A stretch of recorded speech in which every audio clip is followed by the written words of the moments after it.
So one of the pathways that's on display with regards to the formulation of an identity, let's say, is this injunction, which is really a temptation to love yourself. So we should take that apart. Now, the first question might be, well, what do you mean by yourself? And one answer to that is the person I am now. And you should love and feel good about the person you are now. And that's actually a dubious proposition for a variety of reasons. One is, whatever yourself is not only what you are. Yourself is also what you could become, and what you will and could become. And so to love yourself properly is not only to love what you are, who you are, whatever that means, but to love who you could become. Now, one of the things I've observed is that it's very demoralizing, let's say, for the typical young man. It's true for the typical young woman as well. So we'll say the typical young person who's miserable and maladjusted psychologically and socially, if you just go to them and say, well, you should feel good about yourself, because they think you're good just the way you are. You're perfect just the way you are. You should accept yourself just the way you are. It's like, well, okay, so what does that say about who I should become? Is that just now off the table because I'm already good enough in every way? So am I done or something? What about who I should become? And then, well, how should I feel good about myself when I don't? Because I'm not getting along with myself. I'm anxious and hopeless and nihilistic and depressed, and I'm not getting along with other people.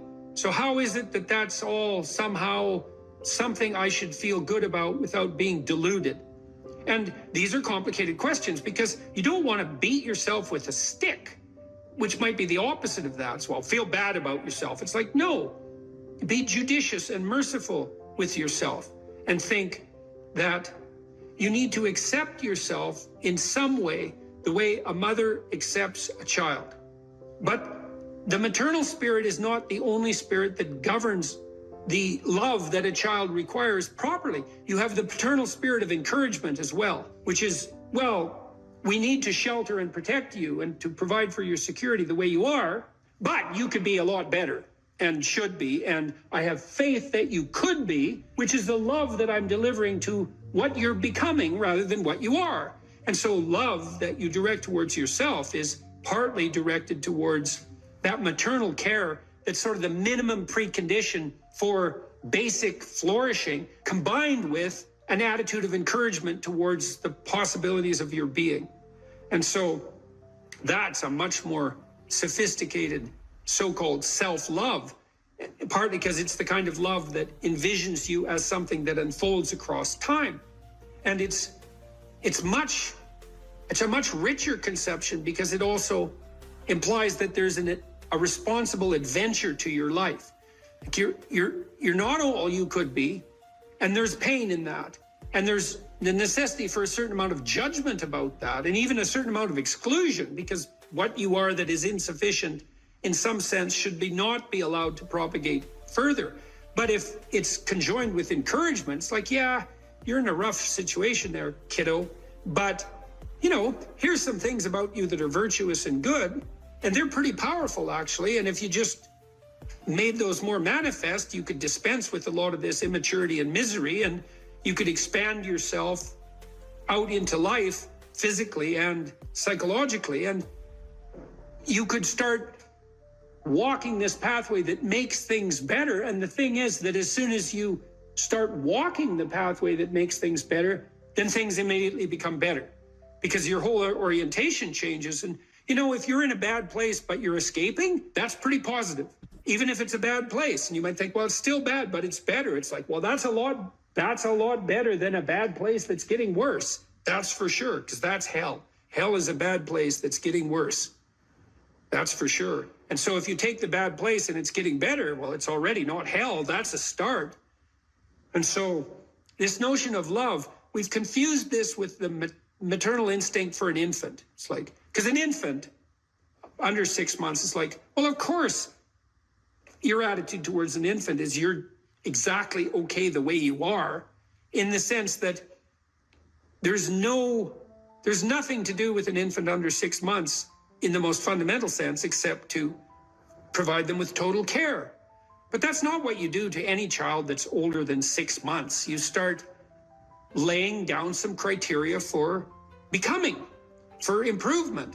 And some of that improvement, because we can define it, well, there's nothing more perfect than a child, than a baby. It's like, yeah, but that's not true if the baby's 14 years old, right? It's true if the baby's 6 months old and actually a baby. But by 9 months, well, the child is going to start to interact socially. And now there's some principles that the child has to learn to abide by so that social interaction is optimized.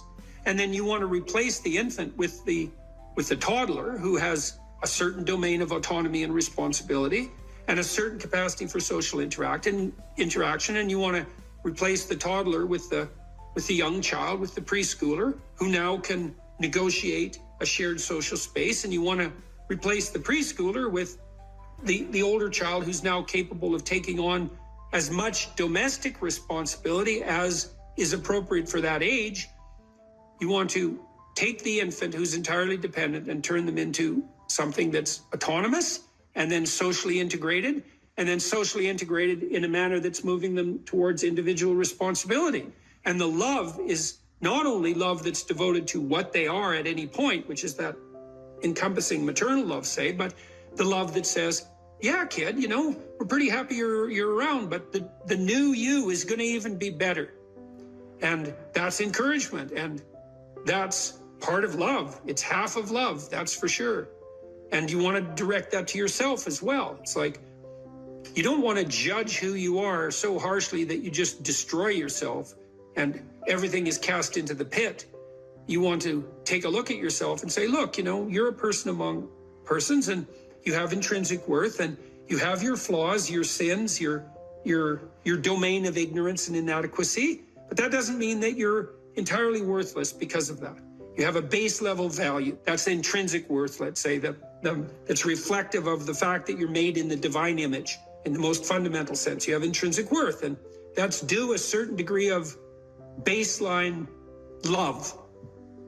But there's the becoming problem. It's like, well, especially when you're young, most of you is still in the becoming phase. And so why wouldn't encouragement be the hallmark of love? It's like, get the hell up, get your act together, adopt some responsibility, put your life together, develop a vision, expand yourself beyond the narrow confines that are causing your misery.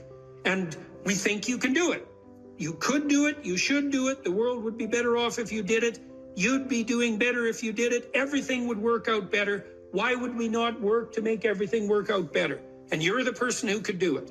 And you tell young people that and they think, well, no one ever told me that before in that way. And they think, well, maybe I should get my act together. And then they go out and try to get their act together in some micro ways. And they think, well, turned out that worked. And I'm less miserable. I could try doing it a little bit on a broader scale. And they try that and they think, wow, people seem a lot happier with me. I have more friends and I'm more popular and I'm a little more physically attractive because I'm standing up a little bit straighter. And then away they go. And why would you, unless you believe that human being is corrupt and pathological in its essence, which many people now seem to believe, or at least some dread spirit seems to insist, and people agree with it.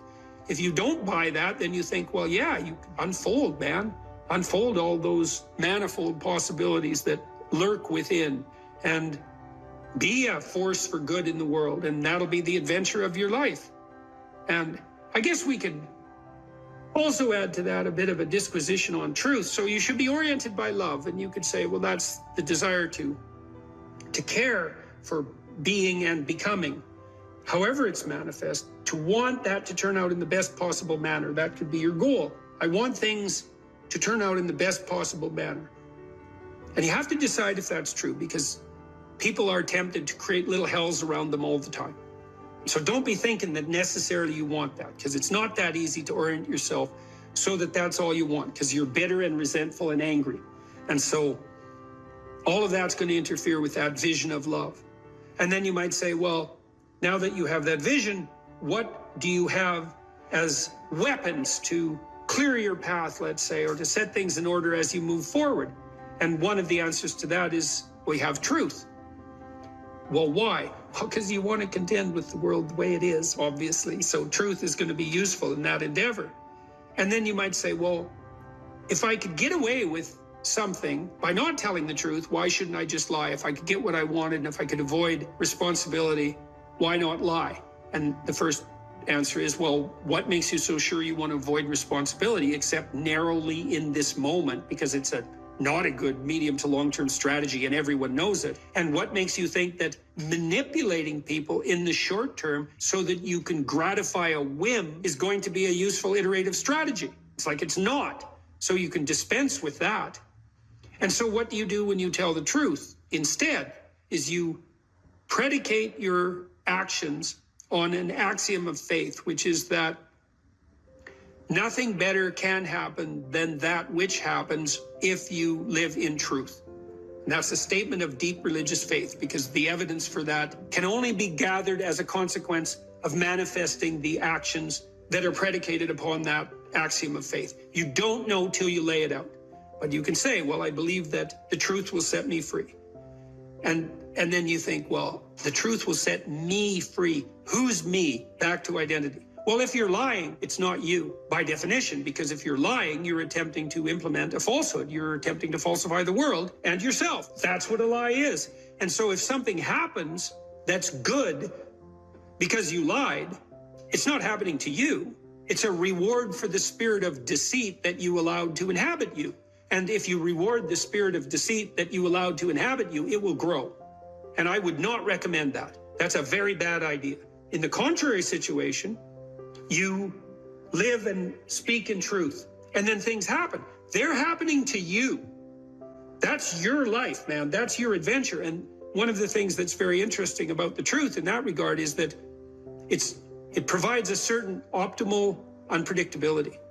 You know, if you're talking to someone, you think maybe you're being interviewed, or maybe you're having a discussion with someone, you think, I'd like to impress this person. It's like now you have a little vision of what the instrumental outcome of the conversation could be so that it reflects positively on some narrow conception of a desired future state. I want this person to be impressed with me. So I'm only going to say things they want to hear and that sound impressive.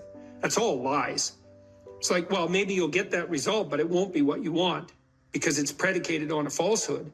Instead, you could just have a conversation with the person, like a real conversation. It's like, what do you think? Here's what I think. Do you like it or not like it? It's like, well, I don't know if you like it or not like it. It's like, we can talk about that and why, but it's still what I think. And that doesn't mean it's right, but it's what I think.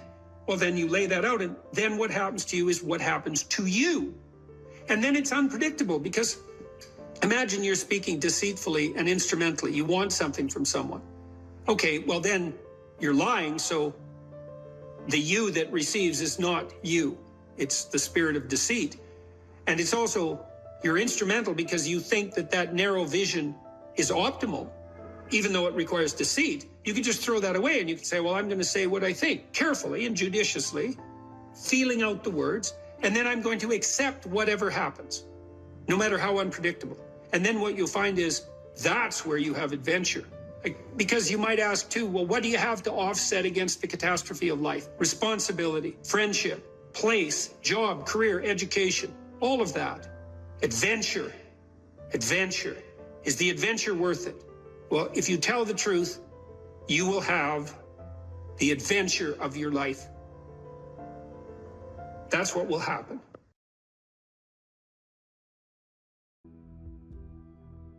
I had lots of clients and students who were chaotic in their orientation to life. They didn't know what to do, and they didn't know what to do about not knowing what to do. It's like, I don't know what to do with my life, and I don't know what to do about my ignorance.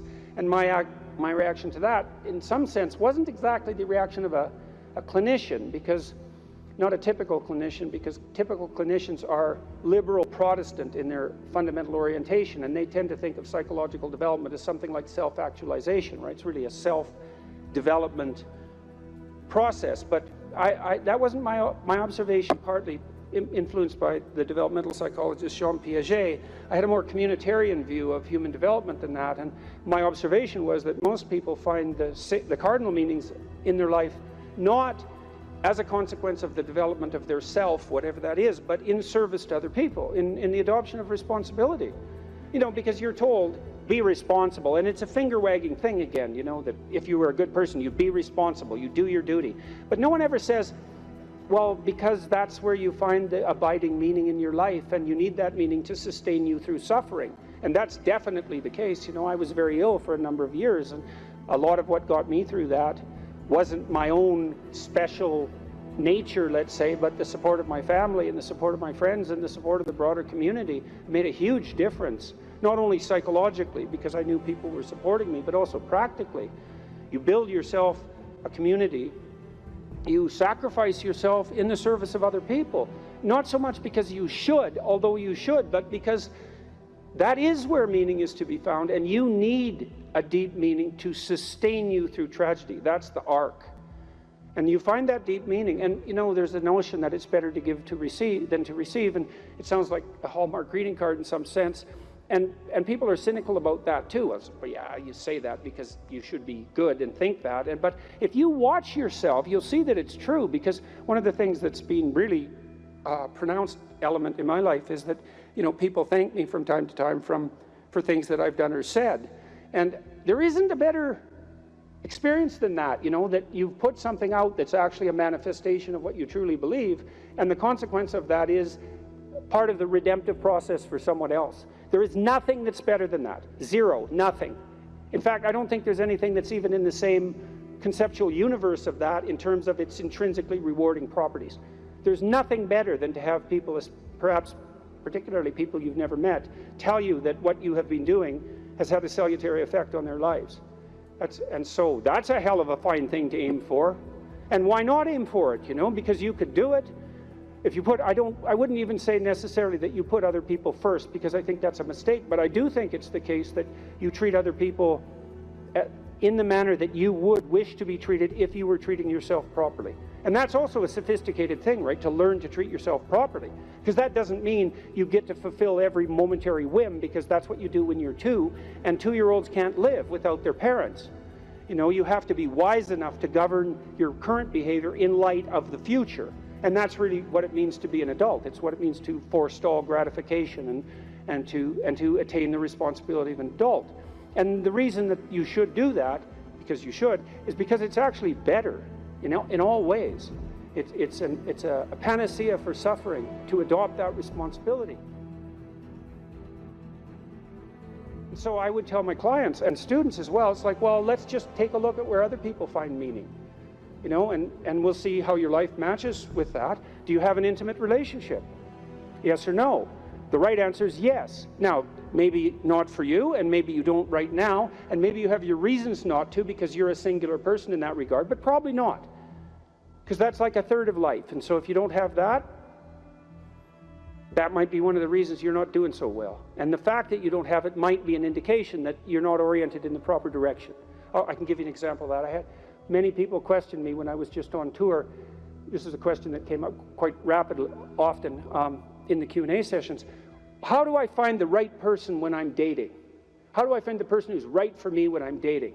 And I got that, or on the internet, I got that question like 3 times in a row, and I thought, because I always think this, what about that question? What's wrong with that question? Something wrong with that question.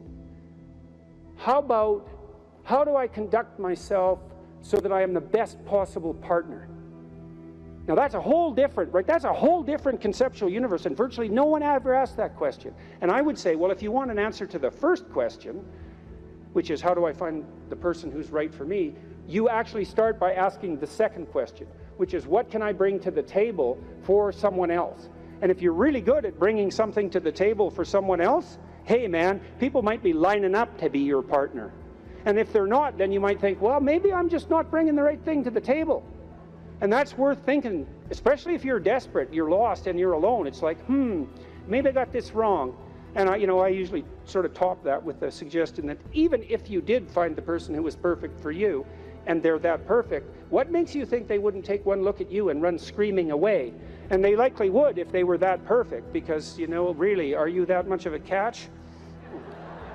And if you think you are, that might be part of the problem. So look, so that's one, right? Intimate relationship. So I would say to you at the crossroads, develop a vision for your relationship. You know, there's a gospel saying, which is, of course, impossible to comprehend or believe. Knock and the door will open, ask and you will receive, seek and you will find. And people think, well, no way, the world's not constituted like that. It's like, it goes back to the idea of aim. If you don't aim at it, you're not going to hit it. And you know, it might also go back to a question about what do you mean by ask and what do you mean by want? Because it isn't just some casual request. You know, you're praying to God, I wish I could find my wallet or something like that, as if he's the casual granter of magical wishes, like a fairy with a magic wand. You know, it's not that. Asking means something like this: I am willing to give up everything that I'm doing wrong so that I can put things right, if I could know what right was. And that's you're on your knees when you say that, man. And maybe if you're on your knees, you get the answer. And so that's worth thinking about. So, you know, if you knocked and you wanted to walk through and you asked and you wanted to learn, you know, and you sought because you wanted to find, maybe you would receive and be answered and find, but not without aim. And so I might say, well, look, if you could have the relationship you wanted, you get to have the relationship you want and need. But you have to know what it is. And so then you need a vision of that. It's like, and a developed vision, you know? Not, I need to find the person right for me. It's like, what do you mean by that? No. How about, how are you going to treat your partner when they come home from work? How about something that concrete? Or how would you like to be treated when you come home from work? Or what sort of partner do you want in relationship to their attitude towards children? You have to make it real, you know, like it's the story of your own life, which, by the way, it is. And then maybe you find it, because at least once you've developed the vision, if it manifests itself, you'll recognize it. That's something.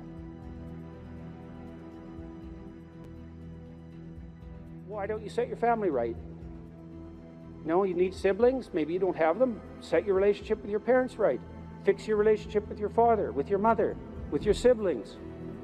The same thing. And then what sort of relationship do you want to have with your children? You know, if you could have what you wanted. I had a very good relationship with my children. My daughter, as I said, was very ill, so that made things complicated. But I had a great relationship, and still do, with my son. It's one of the lights of our life. And we concentrated on making that relationship pristine, you know, both of us, and my wife as well. And so you imagine, well, I want my son to love me. I want my son to respect me, and vice versa. I want a child who can make mature decisions. I want someone I can rely on. I want someone who other people gravitate towards. Because I can have what I want if I'm willing to make the proper sacrifices. And so that's a good thing. Could you set your family straight? Well, you need a job or a career. And so what can you offer, and what can you bring the world in that regard? And then I would say, well, if you're thinking about career success in this Tower of Babel manner, then that's a temptation. But you might think, well, how much good could I do if I had the opportunity in the shortest possible period of time, if I went all in? And then there's an aim, man, there's an aim. And then you might think, well, what would that look like? You know, if I was a light to my community, if I was a light to the people I work with, who would I be if I was like that? And then you can conceptualize that, and you can see when you deviate from it, and why couldn't you correct for the deviations and move towards that? And then you might say, well, are you going to make productive use of your time outside of work? Productive and generous use of your time? Productive, generous, and meaningful use of your time. How about that? You're going to control your susceptibility to temptation, regulate your alcohol and drug use, because alcoholism takes out lots of people. Regulate your sexual temptation. You can control yourself for some reason that's worth controlling yourself for. You know, because there's something to being sybaritic. There's at least the momentary pleasure. It's not nothing. And you're not going to sacrifice that, if you have any sense, unless you sacrifice it to something clearly better.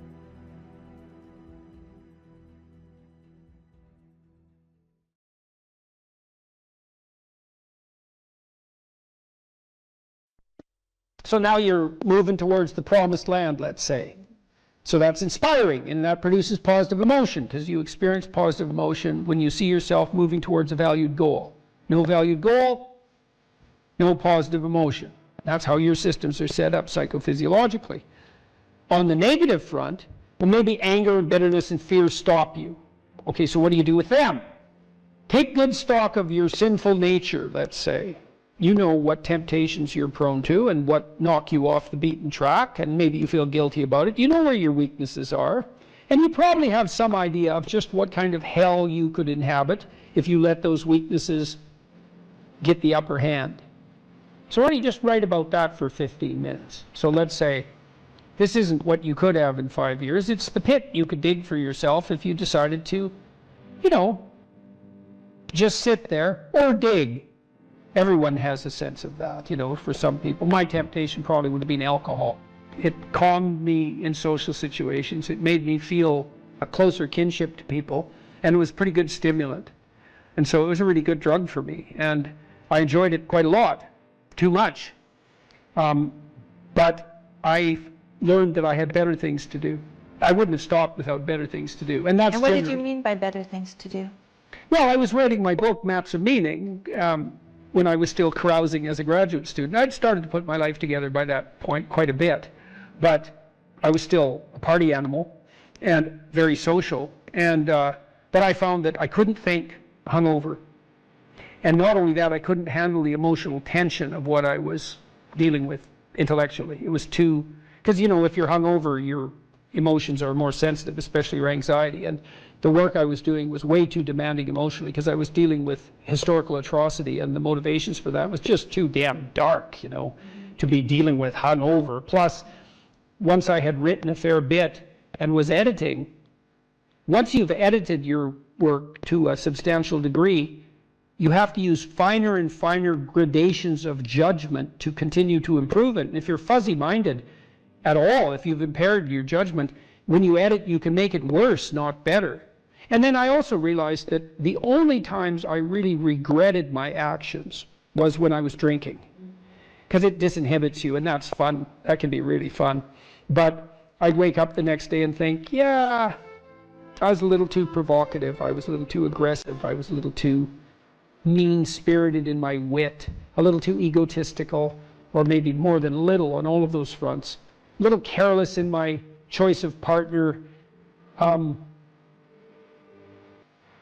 a little uncontrolled in my social behavior in places I shouldn't have been, because, you know, I was starting to, well, I was a graduate student and a teacher by that point, and I was interacting with professors, say, in the social milieu. Responsibility grew. Yeah, well, it wasn't the time to be drunk.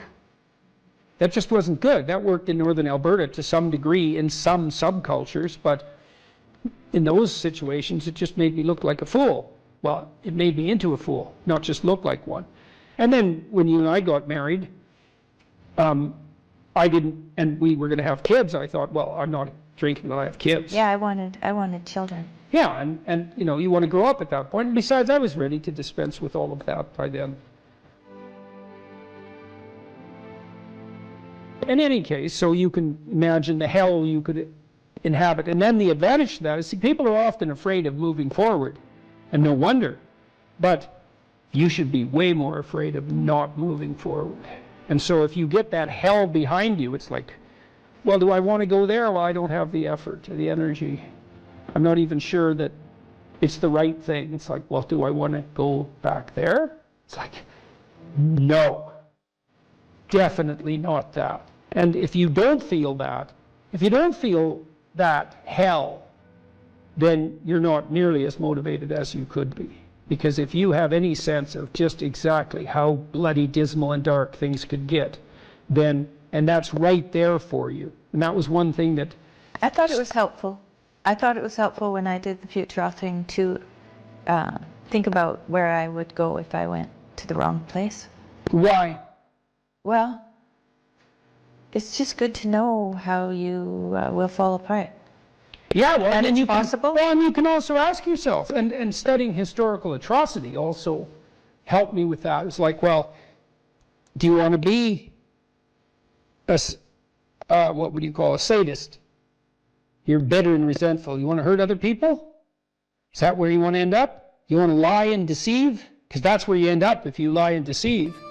You want to be resentful and bitter? Because that's where you end up if you're resentful and bitter. Yeah, but sometimes, you know, people, they just don't know what to do about it. So your program helps them to make a plan.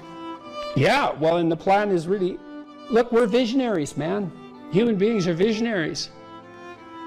Really. Well, I found when I did the self-authoring, the 15 minutes of writing that I did, the dreaming I did, Yeah. when I wrote about my future and just dreamed of what it could be like if it was just what I wanted. Yeah.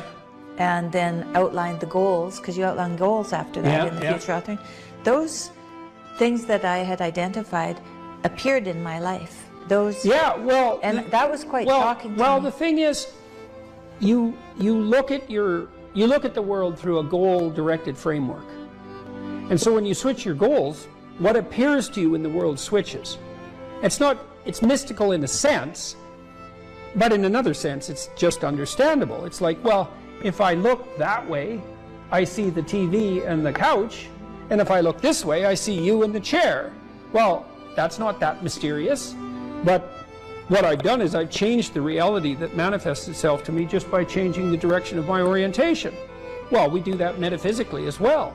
And so, for example, if you decide that you're going to be courageously trusting towards people when they offer you an opportunity, even though you're skeptical and timid, but you decide, no, I'm going to have some faith in people, so I'm going to be courageous and trusting, then when they open a door to you that's an opportunity, you'll think, oh, that's a door I could walk through, instead of thinking I'm moving into a trap. And it's the same reality in some sense, but the way that you're interacting with it changes. Well, it can change. It can invert. It can change so radically that it barely looks like you're living in the same world.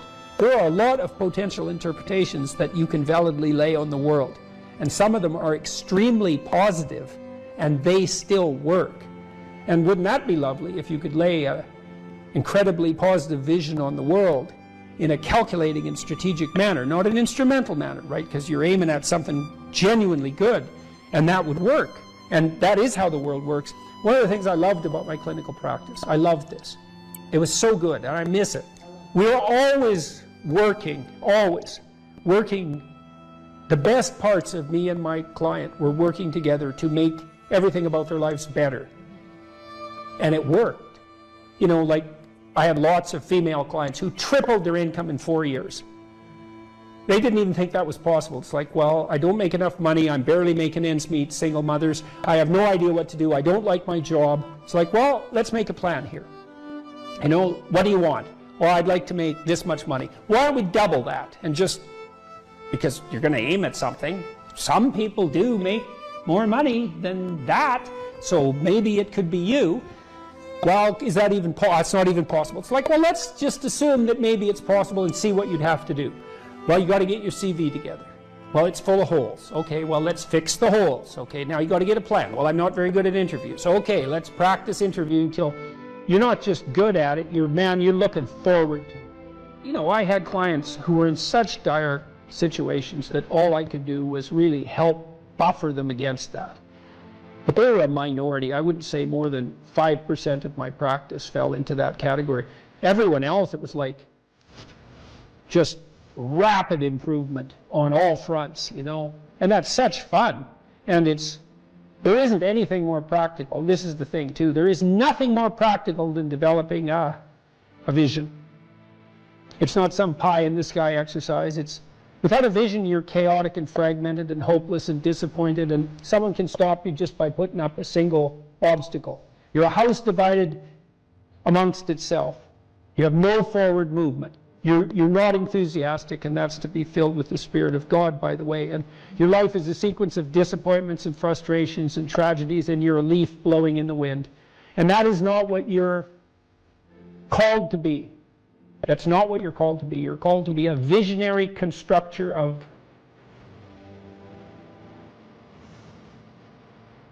the paradise of vision. Mm-hmm. Really, that's who you are. Terrible as that is to apprehend.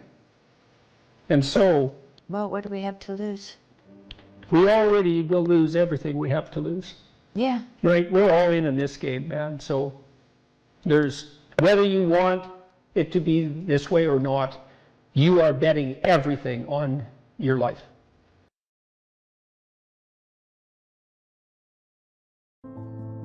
What we mean by soul is something like animating spirit.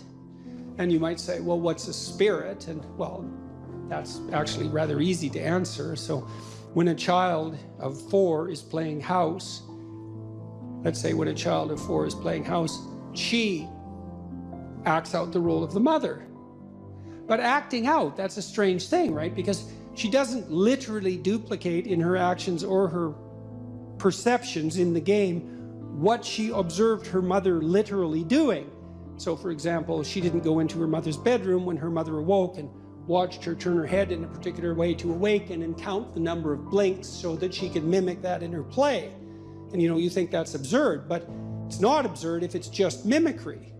It's not. It's unbelievably sophisticated. So what the girl does is she watches her mother manifest maternal behavior across a vast array of instances, and she integrates that with the image of the mother she's received from all the books she's been read and all the little movies she's watched, the Disney movies and so forth, and she abstracts out the animating principle of the maternal, and then she embodies that in play, and usually with a little boy, and that's practice for what's going to come later. It's unbelievably sophisticated, and she's embodying a spirit, and the spirit there is the abstraction of the central animating principle from multiple embodiments of its manifestation. And if you think children can't do that, well, then you don't know anything about children, because they do that all the time in their pretend play, which is a necessary precursor to healthy psychological development.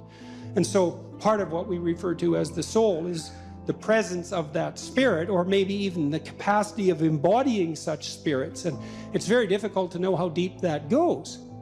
I had a vision at one point of all the men in my life who've been particularly influential in a benevolent way. And you think, well, just the mere notion of the idea that there could be a benevolent way that would unite the acts of benevolence across a series of men, that's all comprehensible to you. You take that as a matter of course when you say that there are such things as good men, and you can identify them, right? Something stable about whatever is good across multiple manifestations of incarnation, let's say. And I saw that transform into the Father person of the Trinity as the embodiment of that benevolent spirit. Now, I don't have any idea what that means metaphysically, because who does? But that spirit manifesting itself within is certainly part of what we refer to when we talk about the soul. And you can see that shine through people. I mean, it's part of what gives someone charisma. It's part of what elicits the instinct to imitate in you. And you see that even in simple things. When you see a remarkable athlete do something incredibly athletic to put the soccer ball, the football ball through the net, to score the goal, and everybody leaps to their feet in celebration of that, well, that's a celebration of the divine capacity to hit the target dead on. And it grips you at such a low level, way down inside your soul, that you're compelled to your feet to cheer, and you don't even know what you're doing. But you enjoy it, that's for sure. And that enjoyment is also a sign of the depth and utility of that response. You see this in all the things that people do that are so-called popular entertainment. It's unbelievably sophisticated. The soul is participating in that in the fullest extent. And, you can say, well, there's no necessary use for the religious terminology. It's like, well, until you come up with a better word, there's plenty of use for it, because it's a very complex and deep phenomena. And to, just cast it into the realm of superstition in some casual manner it's just not helpful. Not in any possible. It's not helpful scientifically. It's not helpful ethically. It's not helpful existentially. Try treating someone for a while as if they don't have a soul. Just really, I mean it. Just, treat them like a deterministic machine, if that's your belief. Really act it out. You'll be like the most hated person in town in about 15 minutes. Well, I mean, what do you make of practical evidence like that? I mean, you interact with people as if they're free souls capable of choosing between good and evil. That's what you do all the time. And maybe you can addle yourself out of that by some ridiculous rationalist ideology, but that just means you're kind of a gabbling fool, and it's just going to make you trip over things you don't even notice in all of your social interactions. I don't care how you think philosophically or ideologically, you bloody well know that what I just said is true. So, and that's true even when you're interacting with an infant or a small child. It's true when you're dealing with someone who's elderly and virtually incapacitated in every way. You still see that divine spark, for lack of a better term, and we do lack a better term, by the way. You see that everywhere if your eyes are open and if you're willing to see it, and to the degree that you're responsive to that, then your actions are guided by love and your words are guided by truth.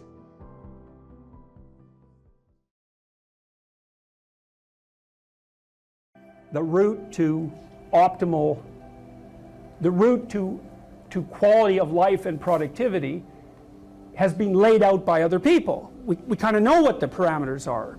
You need to do something that other people find is useful. And you have to regard it as useful as well.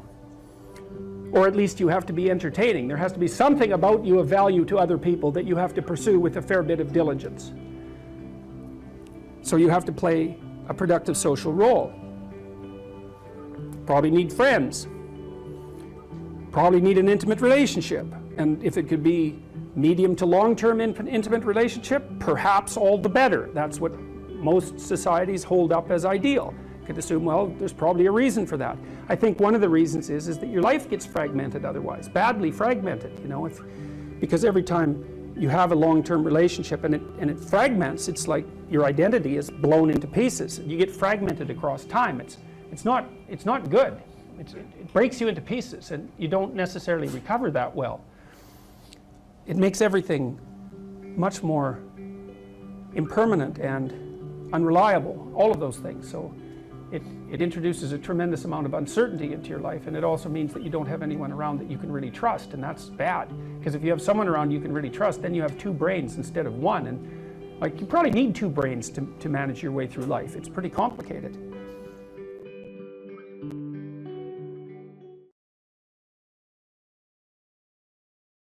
The hallmark of true sovereignty is the willingness of the elite, let's say the talented, the productive, the blessed, the gifted, to justify the unequal division of talent by serving to ameliorate the catastrophic suffering of the dispossessed.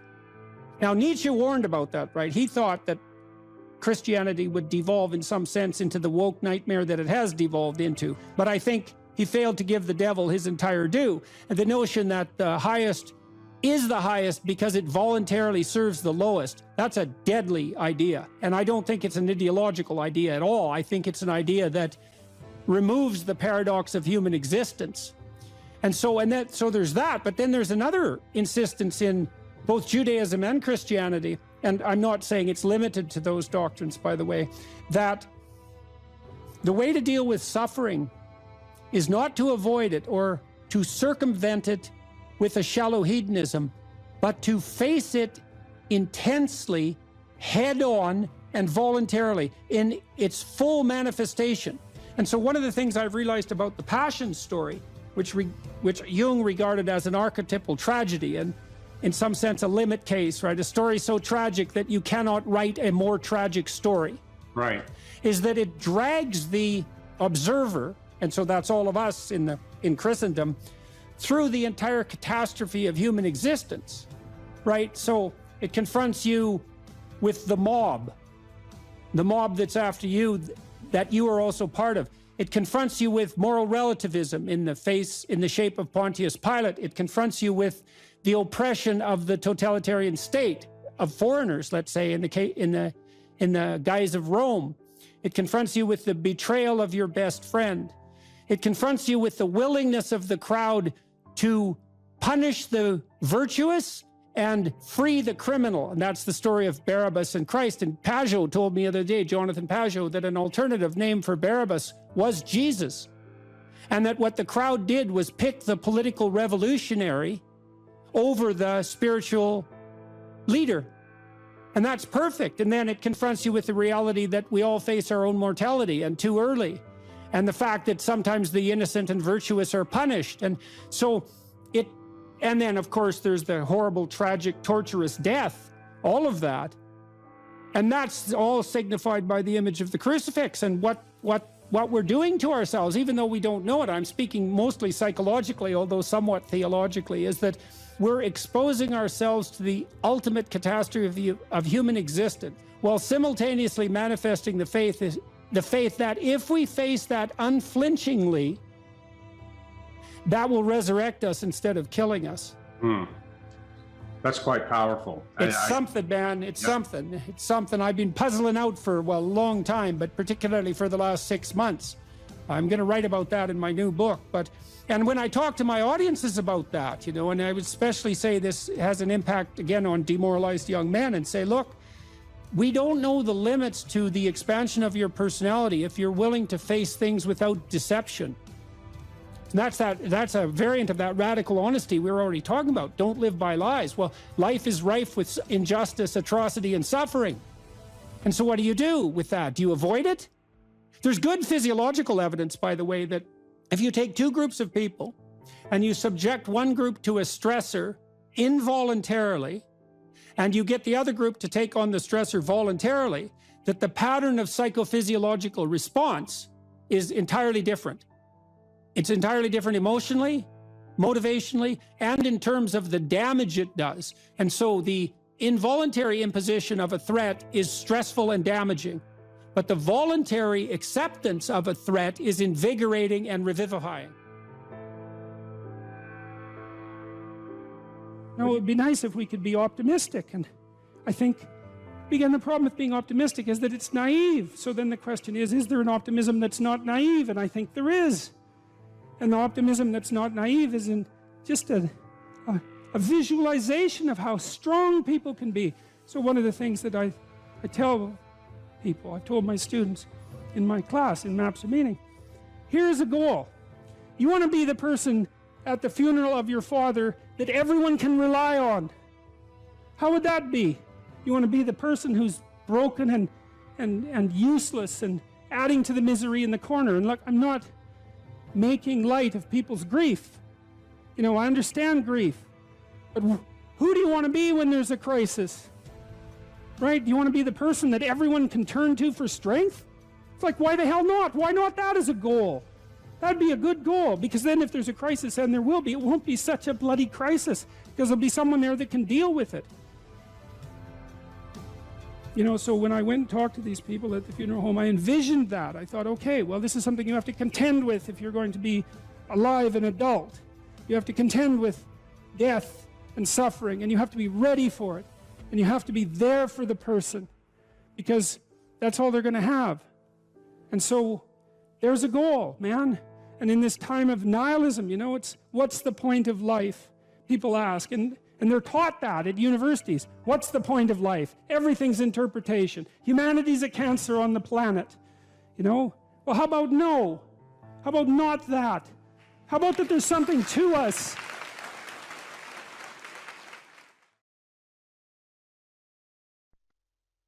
What's my advice to young men seeking a woman for marriage and family? Yeah. Well, okay, fine. That's the same second question. That's pretty straightforward, man. I mean, you can't eliminate the necessity of being attracted to one another. That's important, and that's mysterious, you know. So, for example, here's a funny thing. One of the things we know that attracts people to one another is bilateral symmetry. And so if you take men and you rank them by the symmetry of their faces, and then you give the asymmetrical men t-shirts to wear, clean t-shirts for a day, and the symmetrical men clean t-shirts to wear for a day, and then you give the t-shirts to women and you have them rate the odor. The women rate the odor of the symmetrical men as more attractive than the odor of the asymmetrical men. And there are other factors that determine sexual attractiveness that are based on biological factors that are that deeply embedded, in terms of smell, for example. So women also tend to not be sexually attracted to the scent of men who have, if I remember correctly, it's RH factors that would make for potential trouble in childbirth. And often the reason that the women give for not preferring the scent of those men is that they smell too much like their brother, something like that. So there's weird, mysterious things that determine whether or not people are sexually and physically attracted to each other. And I think it's very important that that's part of a marital relationship. The next most important thing is trust, man. It's like there's no marriage that's successful without trust. You've got to tell each other the truth.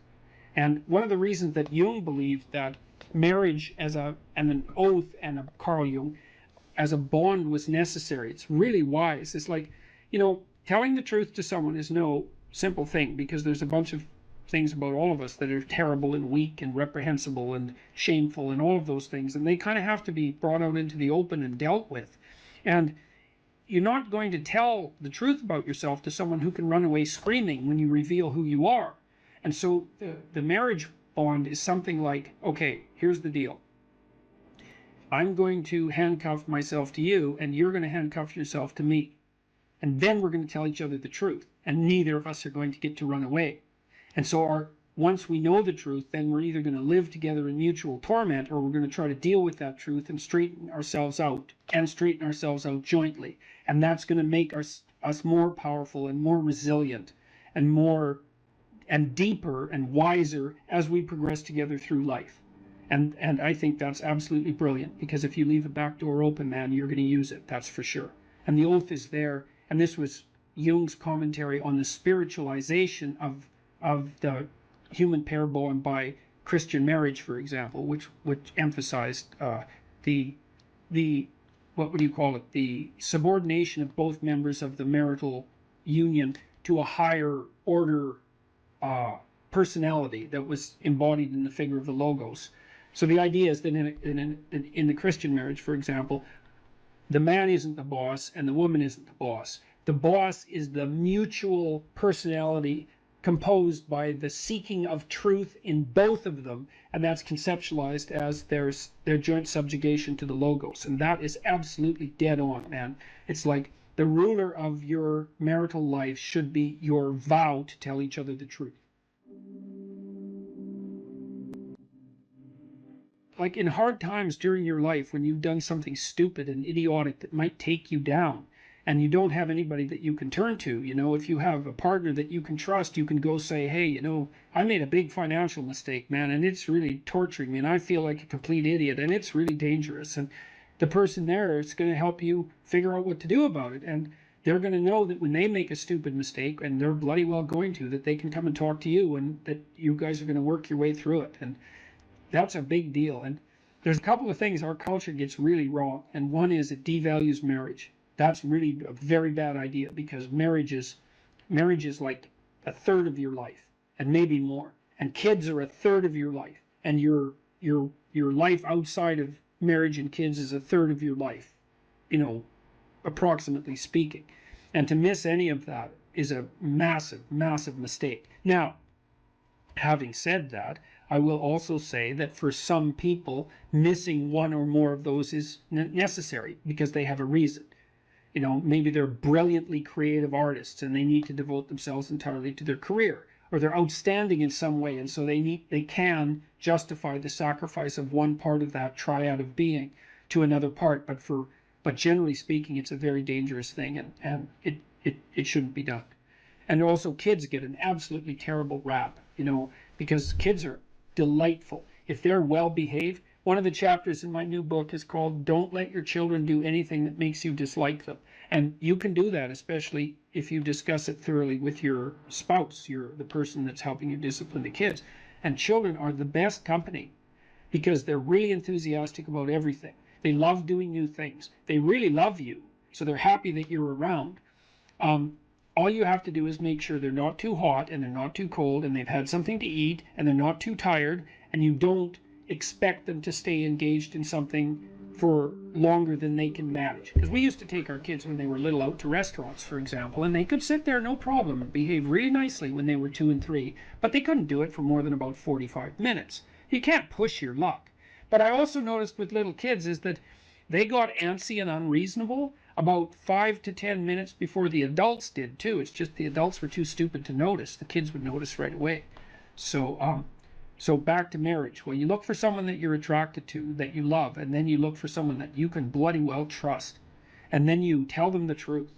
And that way maybe you can get through life and you can have someone to weave the rope of your being with and together to make your joint rope stronger, and you can have some continuity in your narrative, and you can have children, and then you can have grandchildren, and like you can have a life, man. And there's nothing, you're so fortunate if you can manage that. And so, okay, so there's that one. So what's my advice to young men seeking a woman for marriage and family? Yeah, well, and also, you know, marry someone you think would be a good mother and that has enough sense, generally speaking, to know that she wants children. Now, some women don't want children, and fair enough. And some women perhaps shouldn't have children. That's also possible. But the general rule of thumb is, especially once a woman's, you know, in her mid-20s, if she doesn't know that she wants children or won't admit it, unless she has a viciously important reason, then she's not oriented properly psychologically. She isn't, she doesn't know what's important in life. Now, that might also be the case with you, and it probably is, but as a rule of thumb, that's a really good one.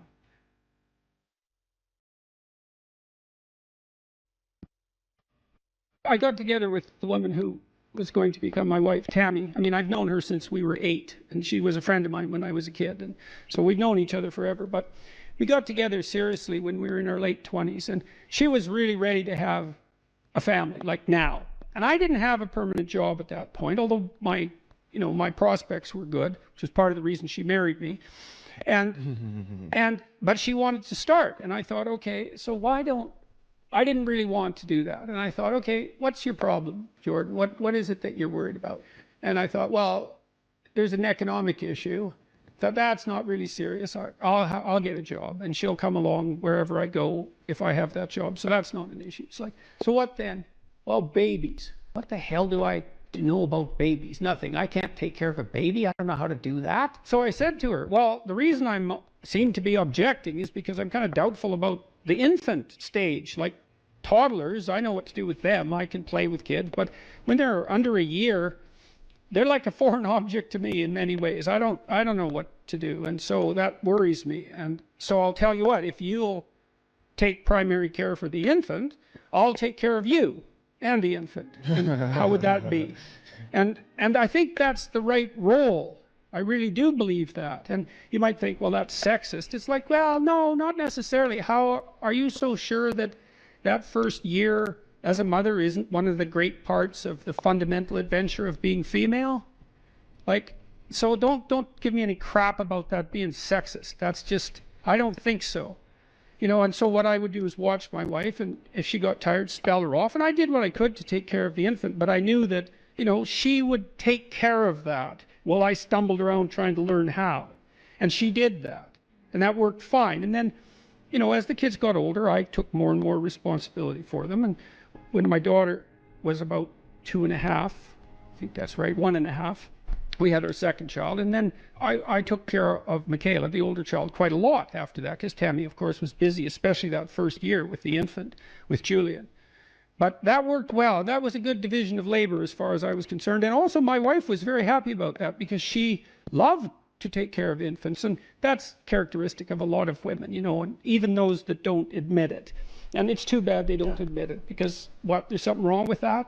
Is there something? I saw this tweet the other day about this grandmother, mother of a mature daughter, and the daughter had announced that she was never going to have kids, and her mother said, "Oh, I think that's just great. You know, you're gonna just live for you, and that's just wonderful. And I'm glad you can be so independent." And I thought, how could you possibly say something that stupid to your daughter? It's like, you don't want grandchildren, and you're so sure that she's just not ideologically addled about the fundamental realities and beauties and depth of life. It's like, how many things do? We have a career if we're lucky, or a job if we don't. If we're not, we have an intimate relationship, we have a family. That's life, man. You miss one of those, well, you can do it, but it's a big deal not to do that.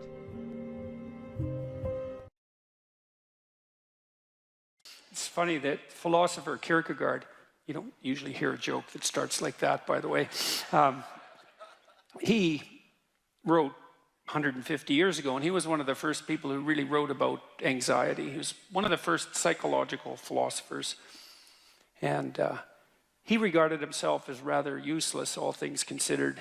And he wrote a section in one of his books about all the industrialists that were operating in Europe at that time, trying in every possible way to make life easier and more efficient and productive for everyone, which was definitely happening during the Victorian period, and Europe was rapidly transforming into an industrial powerhouse. And he said, someone as useless as him, with an orientation towards being a student who liked to sit and contemplate ideas and talk in cafes and smoke cigars and drink, could never do anything to make anything easier for anyone than everyone was already trying to make it. And so he thought that his task would be to make things more difficult for people, because there would come a time when what people wanted wasn't more ease, but more challenge and more difficulty. And that's really smart, you know, and it's witty and it's true. And one of the things that I've come to understand, I believe, is that,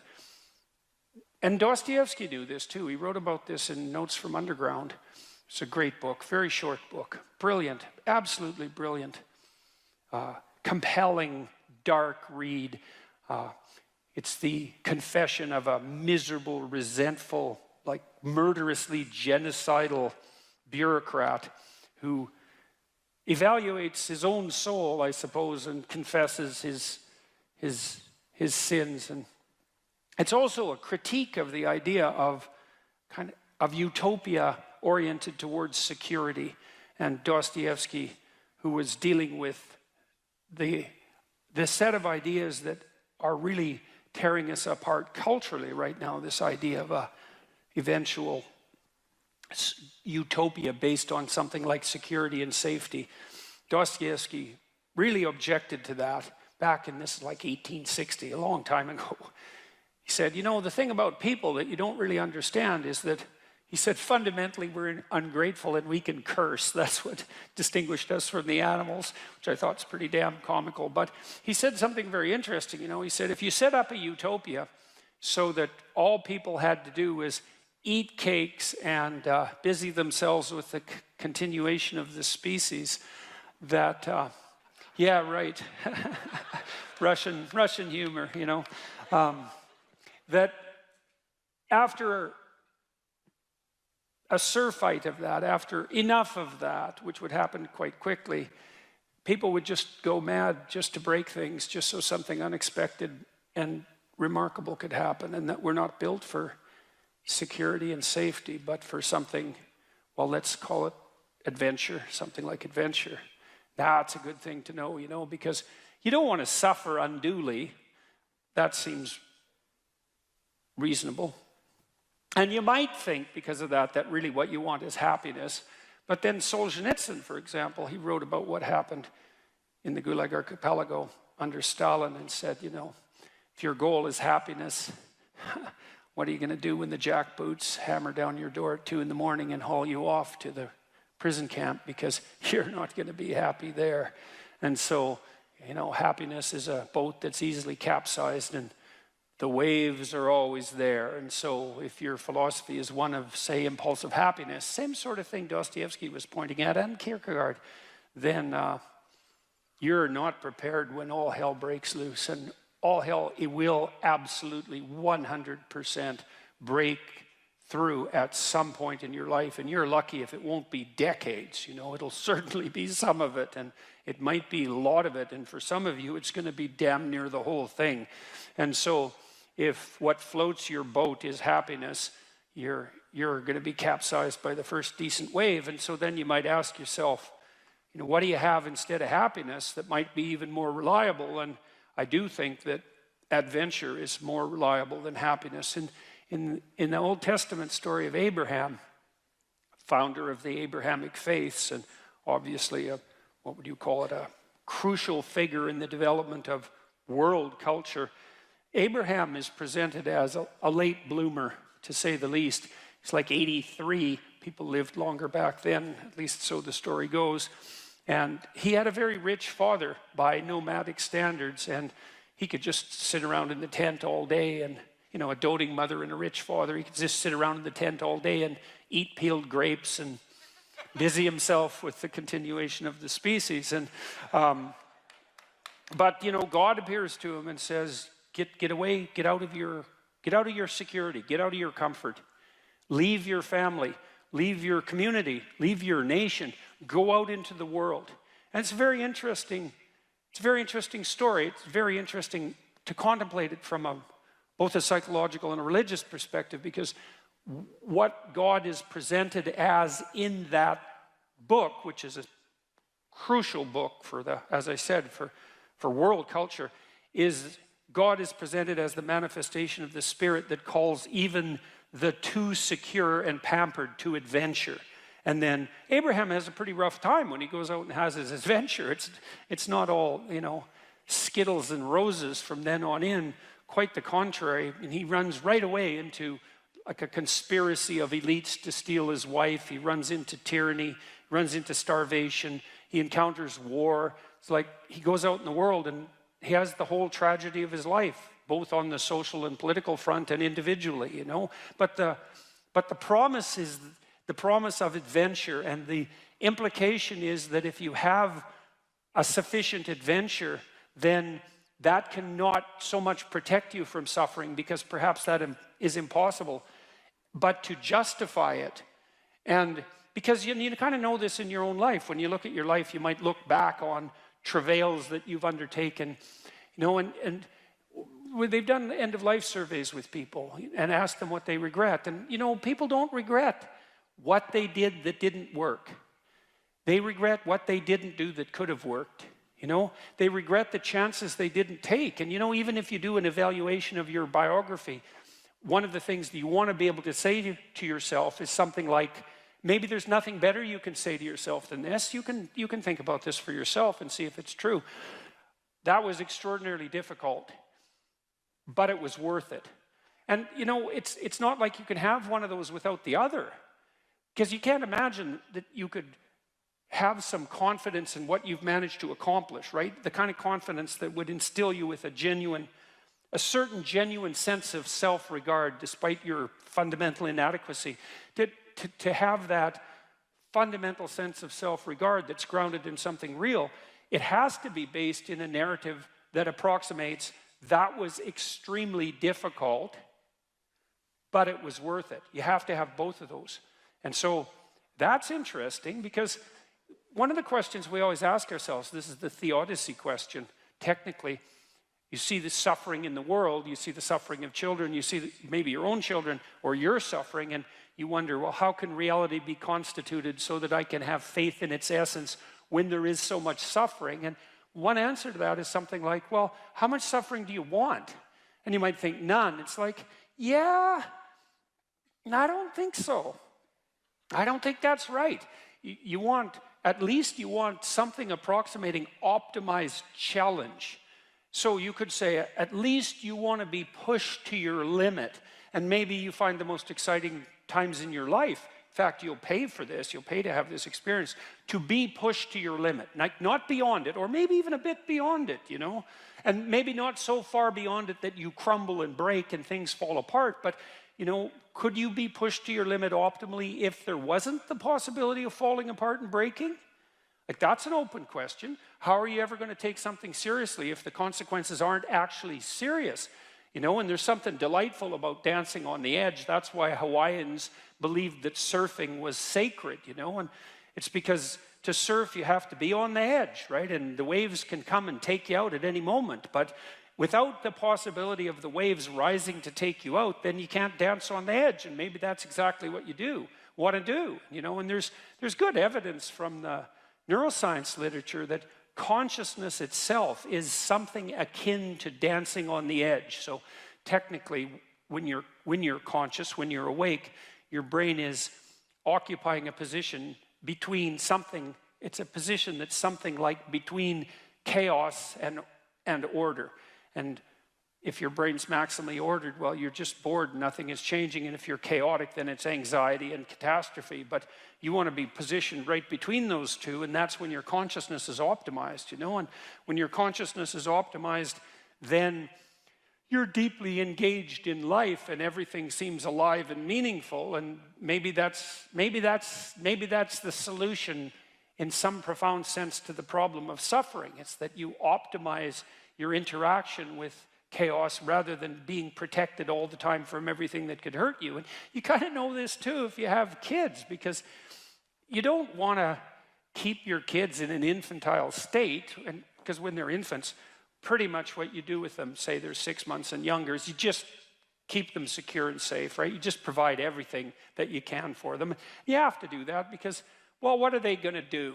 They just lay there fundamentally and squawk now and then. I mean, it's not like they're ambulatory. They can't go out and do things for themselves, and so it's up to you, and your goal is to keep them secure and safe. But once they start being able to move around, then increasingly it's sort of up to them. And if you have any sense as a parent, the psychoanalysts used to say, the good mother necessarily fails. And what did they mean by that? They meant, well, you know, if you're committed to your infant when you're a mother, for the first 6 months, it's like it's all the kid, 100%, full self-sacrifice devoted towards the infant. That's the right attitude. But even by 9 months, child can crawl around quite a lot. They're developing something of an independent will. You start handing them challenges. You start handing them responsibility, and you keep them on the edge. And some of your kids are going to be able to be pushed harder than others, and part of the reason you have to develop a relationship with your kids, and your husband for that matter, is so that, you know, you can keep them dancing on the edge, on the proper edge. And that's even better than the mere provision of security. One of the things that you can, I think this heightens the meaning in your life, is to try to do difficult things, right? Aim high. Don't aim so damn high you can't manage it, and make sure you break down your aims into reasonably attainable sub-goals, but you want to aim high, and then you want to see how hyper-efficient you can get. That's a great thing to do in your early 20s, is to see, okay, like, discipline yourself. You think, okay, how much work can I do if I load myself right to the maximum? How far can I work? How hard can I work until I exhaust myself? And then you back off, obviously, because the optimal amount of working, productive engagement, let's say, is that which is sustainable across decades. So you have to learn that, but you don't learn that without stretching yourself to your limits to begin with. And, you know, if your life isn't everything it could be, and if you're suffering from an excess of meaninglessness, well, it means you're not oriented in the world of chaos and order properly. It's like you could learn to discipline yourself. Figure out what it is that you need to do and that you want to do, and then see how efficient you can get. Because one of the things that's quite fun is to figure out, if you have a task, I always tell my graduate students this if they're doing an experiment too. If you have a task that you have to do, it's really interesting to spend a few minutes, sometimes hours, depending on how long the task is.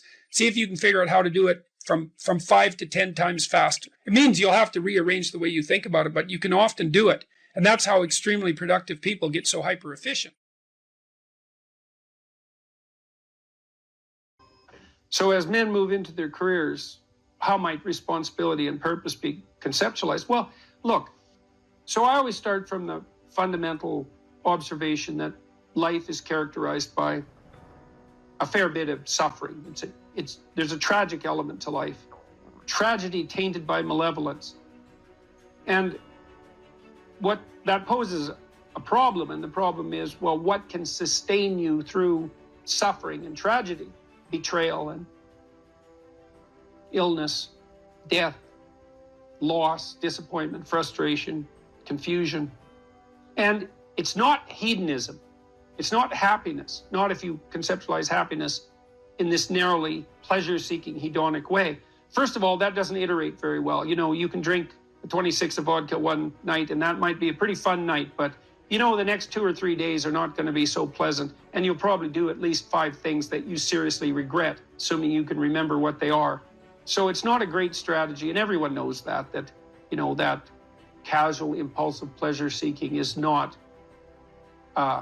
it's not a good game. Everyone knows that.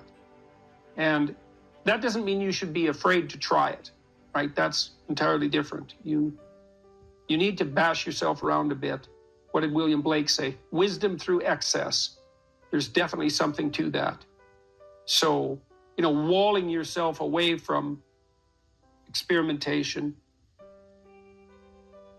that's not a good idea. But falling prey to indulgences, that's a catastrophe.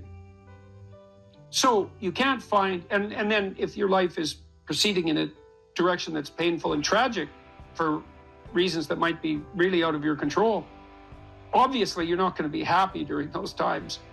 You may not have even the opportunity to seek anything that's pleasurable or the ability to experience it. So then what's going to sustain you under those circumstances and sustain your will to live, but even more importantly, protect you from the resentment and the moral corruption that unrequited suffering can so easily produce?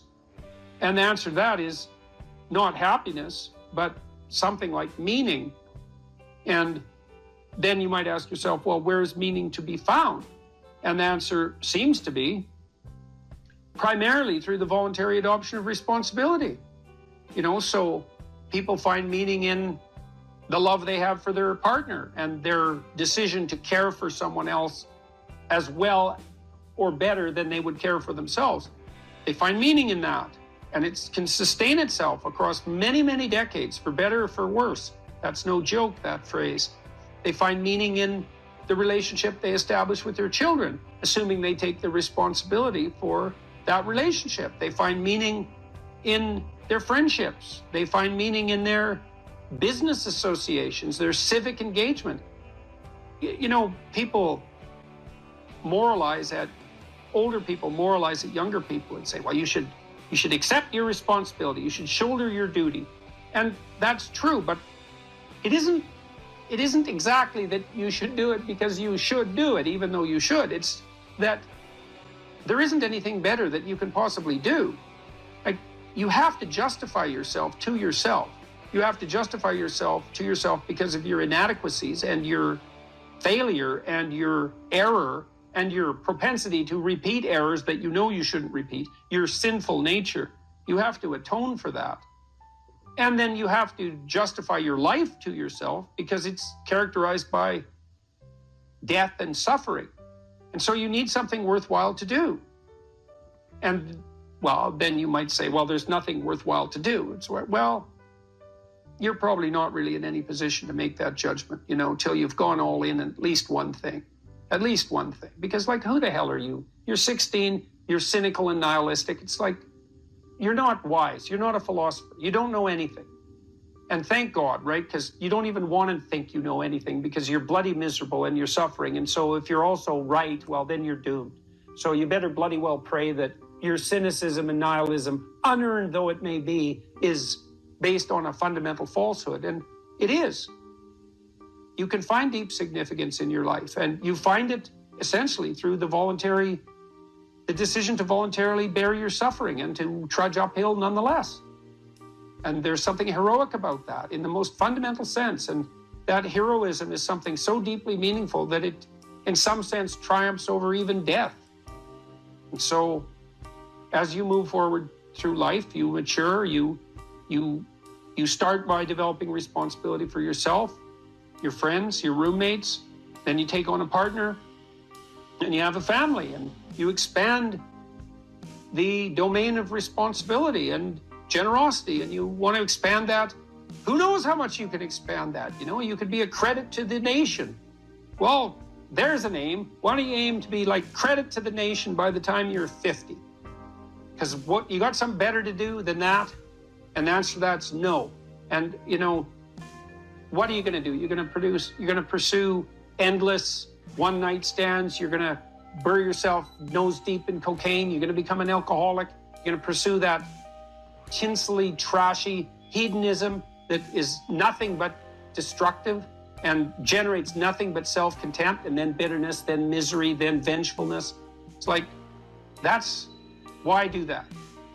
It's easier in some sense, right? Although it's not, because it's rife with catastrophe and suffering. So it's way better to envision yourself as, that's the cross image fundamentally, right? The pathway to redemption is to bear your cross up the hill voluntarily. It's a hell of a thing to ask, right? Because you have to accept the fundamental limits of your mortal vulnerability. And you have to say to yourself, I will do good nonetheless. Right? And that's not obedience. That's not naivete. That's a cold decision, man. So everyone great makes that decision. So make that decision, because maybe you're great. And so here's the opposite tack, if you want to do this. So imagine that you're a man who's managed to attract a mate, and he believes he's punched above his weight. So this woman is more attractive, let's say, more vivacious, more desirable than he deserves. So that's going to grate on his soul a fair bit, right? Partly because her shining casts a dim light on his lack of utility, let's say. And so you can imagine someone like that being prone to jealousy for obvious reasons. And so the best tack to manage in a situation like that, if you're that man, is to wait till your wife dresses herself up in a particularly attractive manner, and then either fail to notice by occupying yourself with something trivial while she's attempting to gain your attention, or by criticizing her directly for what she's just managed to do. And if you do that 50 times, let's say, you can be sure that she'll never reveal her attractiveness to anyone else for the rest of her life, including you, and you'll get exactly what you deserved. So that's the opposite of watching people carefully. Now, I learned this in part from Skinner, B.F. Skinner, the famous animal behaviorist, because he used all sorts of reinforcement contingencies to shape animal behavior. And Skinner was unbelievably good at this. He trained pigeons in World War II to guide missiles by pecking at photographs. So they could map the photographs onto the missile trajectory, viewing the territory underneath, and peck accurately enough to guide the missile to its destination. That was discontinued as the technology for guided missiles developed, but Skinner could do that. And, you know, we think pigeons, well, they're not that bright. It's like, they're smarter than you think, pigeons. That's why they can live in cities. That's not easy for a bird to pull off, you know. It's not their natural habitat. And so, but Skinner, although he would use punishment, technically speaking, which is the application of a certain amount of pain, or threat, which is the use of anxiety, but what he believed was most effective was reward. But it required a tremendous amount of attention. So, for example, if Skinner was trying to train a rat to climb up a little ladder and then across the ladder and then maybe do a pirouette and come down, which he could do with no problem, he'd wait, he'd just watch the rat, and then when it got close to the ladder, he'd give it a food pellet. Now, his rats were starved, by the way, down to 3/4 of their normal body weight, so they were pretty eager to work for food. It's not something you necessarily saw in the methodology section of the papers, but, and that's not a critique of Skinner, it's just an indication of how simplification takes place in laboratory experiments. But in any case, he'd wait for the rat to get near the ladder and give it a food pellet. And soon the rat would be hanging around the ladder quite a lot. And then now and then, just more or less randomly, the rat would put a paw up on the ladder. Food pellet. Well, then the rat would hang around the bottom of the ladder with paw up. Well, if he did that continually, through observation, he could get the rat to do pretty much anything that you could imagine a rat could do, and then maybe some things you couldn't imagine. And this isn't a manipulative technique, by the way, although it can be used that way. It's not effective unless you do it with a certain degree of wisdom. You want to think, well, what do you want in your house? How about peace, tranquility, happiness, and humor? Something like that. It's not a bad first pass approximation. And you got to get that in your head. It's like, do you want that, or do you want the delights of endless martyrdom? Because you have to make a choice, and you might think, I wouldn't pick martyrdom. It's like, really? Really? You wouldn't, eh?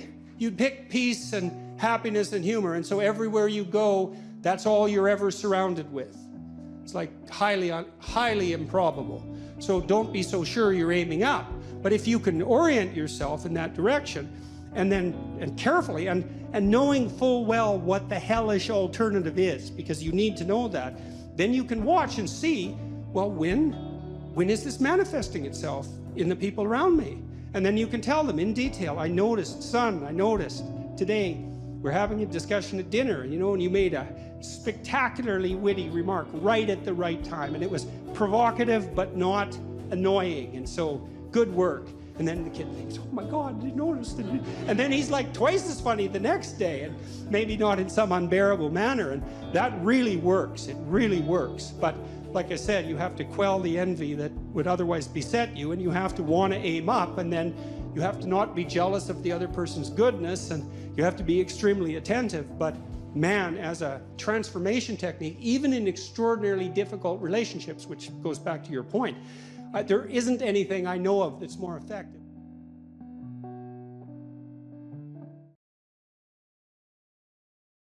Wonderful things can happen if you straighten out everything that's hidden in a family and get it out in the open. And then you have the opportunity then for some real peace and some real joy. And certainly that's at the moment where it's in those interpersonal interactions that I derive a lot of my happiness. And that's been life-saving. And then, of course, this active, engaged intellectual conversation, the sort of conversation that we're doing our best to have, that's also, and the fact that I can share that with so many people, and the responses are so positive. It's wonderful. It's amazing. I can't believe it. Most people have problems in living. They don't have psychological problems. Very frequently what I'm doing as a therapist is helping people have a life that would work, you know, and you can parameterize that. It's like, what do you need? How about some friends? That people kind of like that. How about an intimate relationship with someone that you can trust, that maybe has a future? That'd be good. How about a career that puts you in a dominance hierarchy somewhere, so at least you've got some possibility of rising, some possibility of stabilizing yourself, and a schedule and a routine, because no one can live without a routine. You just forget that. If you guys don't have a routine, I would recommend, like, you get one going, because you cannot be mentally healthy without a routine. You need to pick a time to get up, whatever time you want, but pick one and stick to it, because otherwise you dysregulate your circadian rhythms and they regulate your mood. A schedule, that's a good thing, man. Your brain will thank you for it. It will stabilize your nervous system. With a bit of a plan, that's a good thing. Strategizing. Make a career plan. Figure out how to negotiate, because that's bloody important. Figure out how to say what you need. Figure out how to tell the truth to people. Figure out how to listen to your partner in particular, because if you listen to them, they will actually tell you what they want, and sometimes you can give it to them and maybe they'll return the favor. And if you practice that for like 15 years, well, then maybe you're constantly giving each other what you want. Well, hooray, that would be good. Young people like to think about ways to change the world, right? And that's actually a positive part of their development. It's a stage that the developmental psychologist Jean Piaget called the messianic stage, and he associated that with late adolescence. While young people want to change the world, the problem is that that's been harnessed into attempts to change other people. But that isn't what you should do. If you want to change the world, you should change yourself. In the sense that Alexander Solzhenitsyn said when he analyzed the Soviet Union, he said, don't be thinking that the line that divides good from evil runs down a political spectrum or countries or something like that. It runs down, right down the middle of your soul. And if you want to sort out the world, then what you do is you sort yourself out. It's a serious business. They say it's more difficult to rule yourself than to rule a city, because you're complicated and there are horrible monsters inside of you that need to be tamed and to be brought into alignment and submission, so that you can be a powerful and useful person. And instead of rushing out there to change the world by changing other bad people, that they should look inward and sort themselves out properly. And if you have a memory that's more than 18 months old, approximately, and when you pull that memory up to mind, if you still have an emotional reaction, that means you haven't fully articulated the memory. You haven't analyzed it causally. You haven't freed yourself from its grasp, and you're carrying it like a weight. And your brain responds to that. Like the more weight you're carrying like that, more baggage, let's say, the more of the stress hormone cortisol your brain produces. And cortisol makes you old. Divide your life up into 6 epochs. and then divide each of those, that might be, say, birth to kindergarten, and then maybe elementary school, and then maybe junior high school, however you want to do it, and then to write about the emotionally significant events in each of those epochs, and then to describe their effects on you, and then to analyze how you did in those situations, what you might have done differently, what you might do differently in the future, to straighten out your past.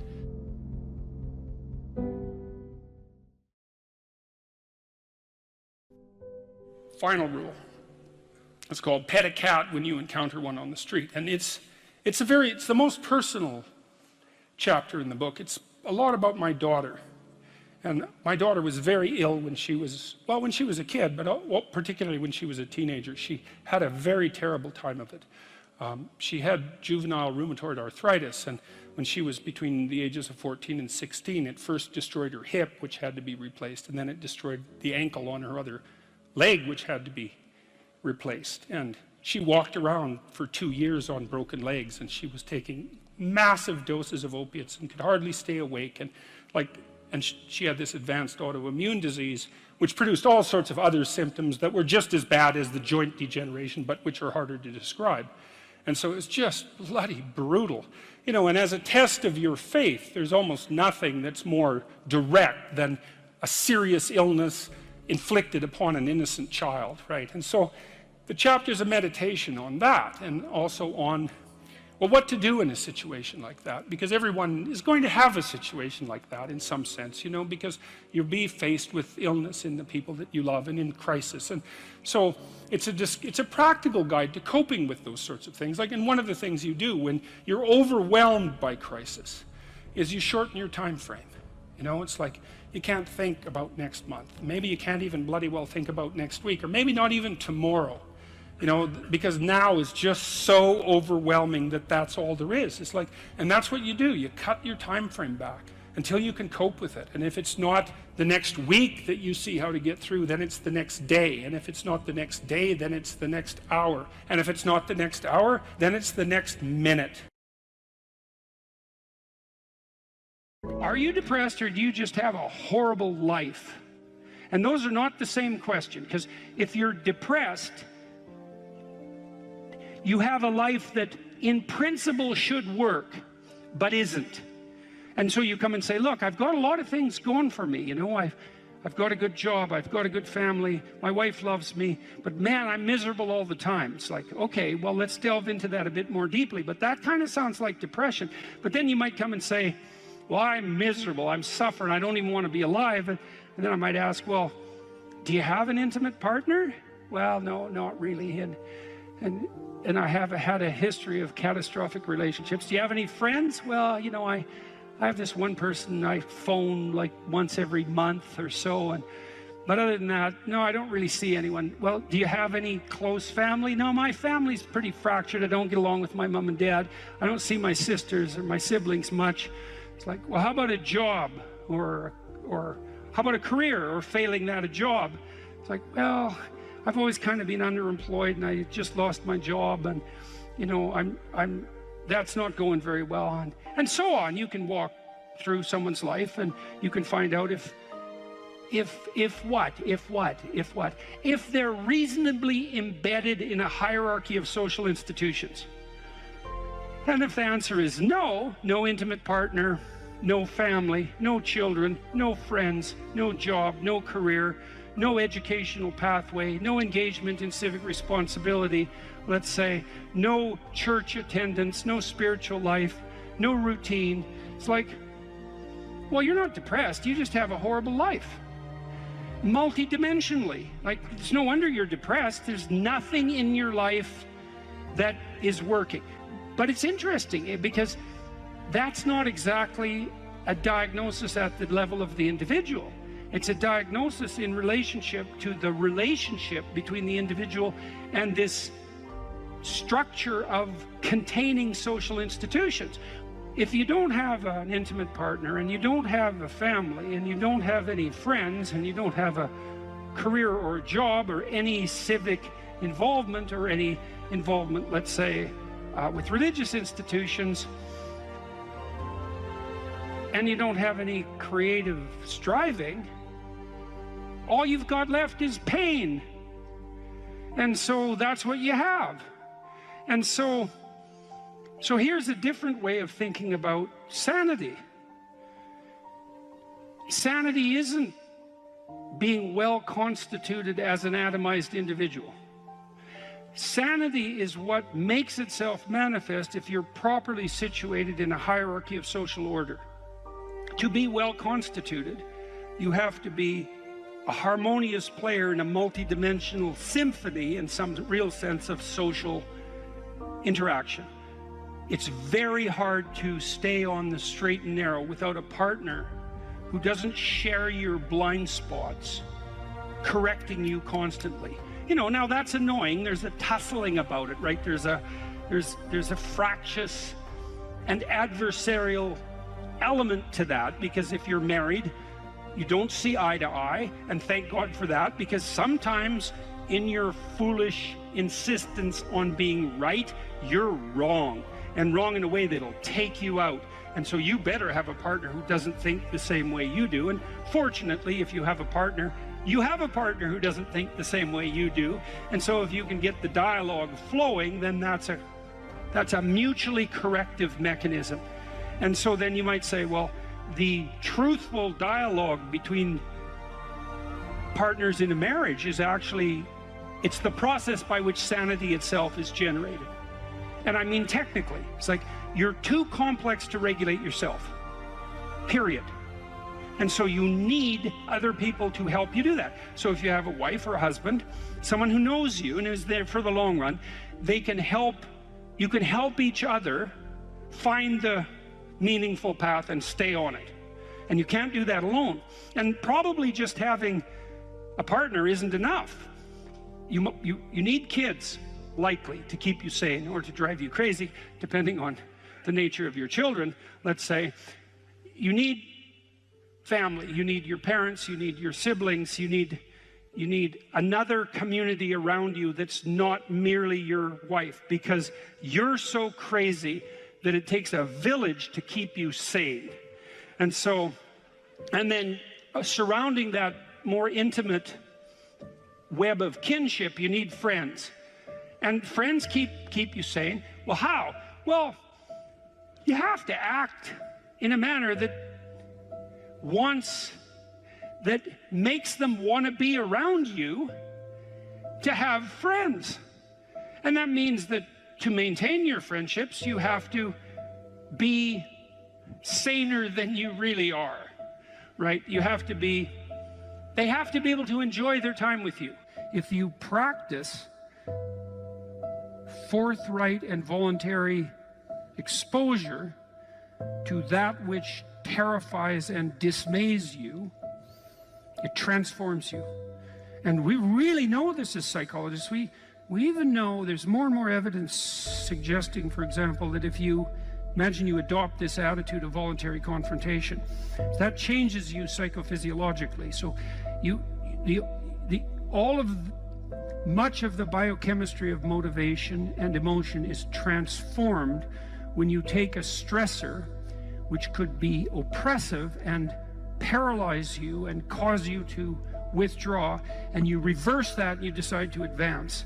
It's like a different spirit inhabits you. And I mean this physiologically. There's a whole different pattern of being that makes itself manifest in you neurologically and psychophysiologically and pharmacologically. So you take it on as a challenge, right? And that transforms you at a cellular level too, because one of the things we've discovered in recent years is that if you do something new and complex, then that turns on that parts of your DNA that haven't produced proteins before will start producing new proteins and reconstruct you from the cellular level up. So it's a deep transformation, and we have no idea how deep. And again, you could ask yourself, if you didn't withdraw in fear from anything from everything that life threw at you, who could you become? And I would say that's the central religious question in some real deep sense. You know, are more things thrown at us than we can manage? Well, that's a tricky question, because pretty dreadful things are thrown our way. And you might say, well, that's just presents an insuperable barrier to progress. That's not very helpful, because you're alive, here you are, you got these problems to contend with, and if it's an impossible task, then how could you be anything but hopeless and desperate? But then you think, well, wait a second, how would things transform if I took this on as a voluntary adventure? You know, regardless of its scope, and the scope would include unjust suffering, death, and hell. And that's not just some religious or metaphysical vision. It's like, no, you're actually going to have to contend with that in your life, in whatever way those things make themselves manifest to you personally. That's coming, man. And so maybe you better get prepared. And then the question might be, well, what would happen if you got prepared? And the answer might be, you'd be prepared. And I think the religious enterprise in its deepest sense is that process of preparation. And you know, you might want to even push that a bit farther. You might say, well, not only do you want to get prepared for what's coming your way, but you want to be so prepared that when it comes your way, that it doesn't make you bitter and resentful and tempted by the desire to walk the path that would make all of that even worse. And so you might say, well, if you could really face up to what you need to face up to, not only could you turn yourself into someone that could bear the catastrophe of life and exposure to hell, but maybe you could turn yourself into someone who would still do good even while facing those things. And that's a pretty noble goal. What could you do to improve yourself? Well, let's step one step backwards. The first question might be, why should you even bother improving yourself? And I think the answer to that is something like, so you don't suffer any more stupidly than you have to. Accept responsibility for the catastrophe of your life. And that way you transcend it. And there's an unbelievably hopeful message in there. And the message is, you're actually strong enough to do that. You just don't know it. And you won't find out till you do it. You can't find out till you do it. But if you did it, you'd find out that it was true.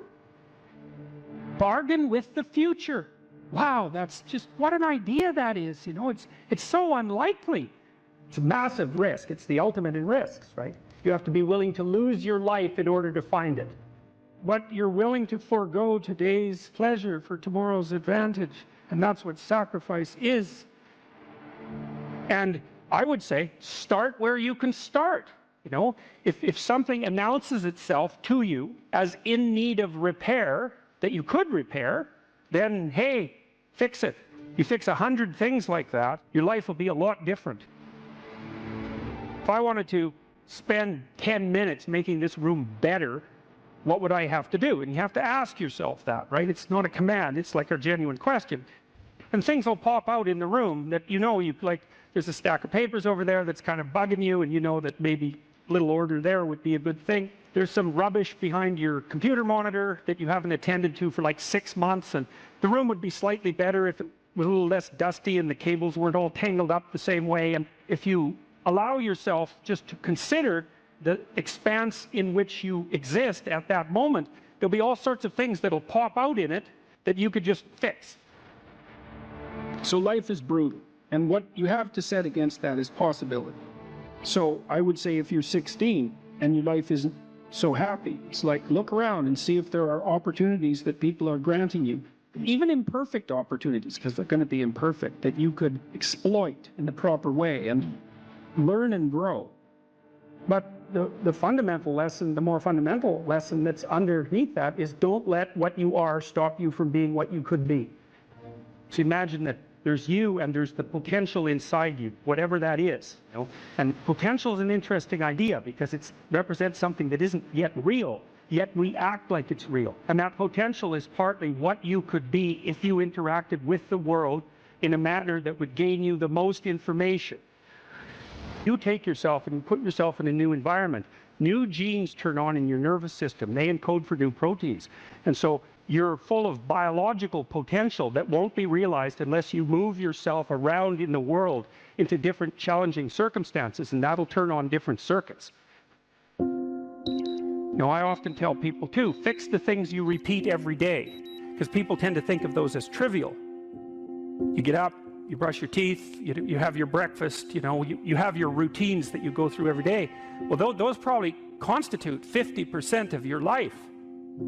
And people think, well, they're mundane, I don't need to pay attention to them. It's like, no, that's exactly wrong. The things you do every day, those are the most important things you do. Hands down. All you have to do is do the arithmetic. You figure it out right away. So 100 adjustments to your broader domain of being, and there's a lot less rubbish around and a lot fewer traps for you to step into. Once you've got your mind and your emotions together, and once you're acting that out, then you can extend what you're willing to consider yourself and start fixing up the things that are part of your broader extent. While you're experiencing things announce themselves as in need of repair, doesn't mean that it's you right then and there that should repair them. You have to have some humility. You don't walk up to a helicopter that isn't working and just start tinkering away with it. You have to stay within your domain of competence. But most of the time, if people look at their lives, it's a very interesting thing to do. I like the idea of the room, because you can do that at the drop of a hat. Go back to where you live and sit down and think, okay, I'm going to make this place better for half an hour. What should I do? You have to ask, and things will just pop up like mad. And it's partly because your mind is a very strange thing. As soon as you give it a name, a genuine aim, it'll reconfigure the world in keeping with that aim. That's actually how you see to begin with. And so if you set it a task, especially, you have to be genuine about it, which is why you have to bring your thoughts and emotions together, and then you have to get them in your body so you're acting consistently. You have to be genuine about the aim, but once you aim, the world will reconfigure itself around that aim, which is very strange. And it's technically true. And so I think that you can, in fact, decide to take on the load that's optimally meaningful if you want, and then you get to have your cake and eat it too. You're on the pathway to continual incremental improvement. You only have to burn off a feather at a time instead of having the whole bloody thing burst into flames. It's a constant source of renewal. And there's an idea that to be renewed, you have to drink the water of life. That's an old mythological idea. Chaos is water. Water is chaos. Water is what washes away too much order. And to stay continually refreshed by the water of life is to take on exactly the right amount of chaos to make sure that your garden is properly nourished. And I think meaning is actually the marker of that. You don't choose your interests, they choose you. And that's really worth thinking about too, man, because, it's really hard to get interested in something you're not interested in, even if you know there's a good reason for it. You're studying for an exam, you find the material boring, anything will be more interesting than the study. Even though you know that that's what you need to do, you can't voluntarily grab yourself by the scruff of the neck, let's say, and shake yourself and say, sit down and concentrate. Your mind will just go everywhere. But then if you're interested in something, and even if it's something you shouldn't be interested in, because that happens all the time, then it's like you're a laser focused, man. You can pay attention forever. You can work until you're exhausted. You won't even notice it, and you remember everything. It's like, okay, if you can't control your interest, what does? Your interest was being manipulated behind the scenes by unseen forces that were associated with your characterological development across time. That was the manifestation of the self.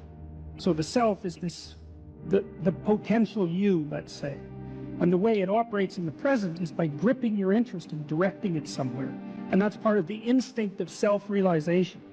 It's a mind-boggling idea, really. It's the potential that you are has to manifest itself somehow in the here and now.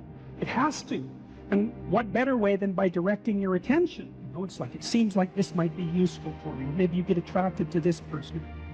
Maybe you admire this person. That happens with kids a lot. They'll admire someone and then copy them. And you can see that that's obviously part of their developmental progression, right? It's a form of hero worship, but kids are very imitative and they hero worship at the drop of a hat.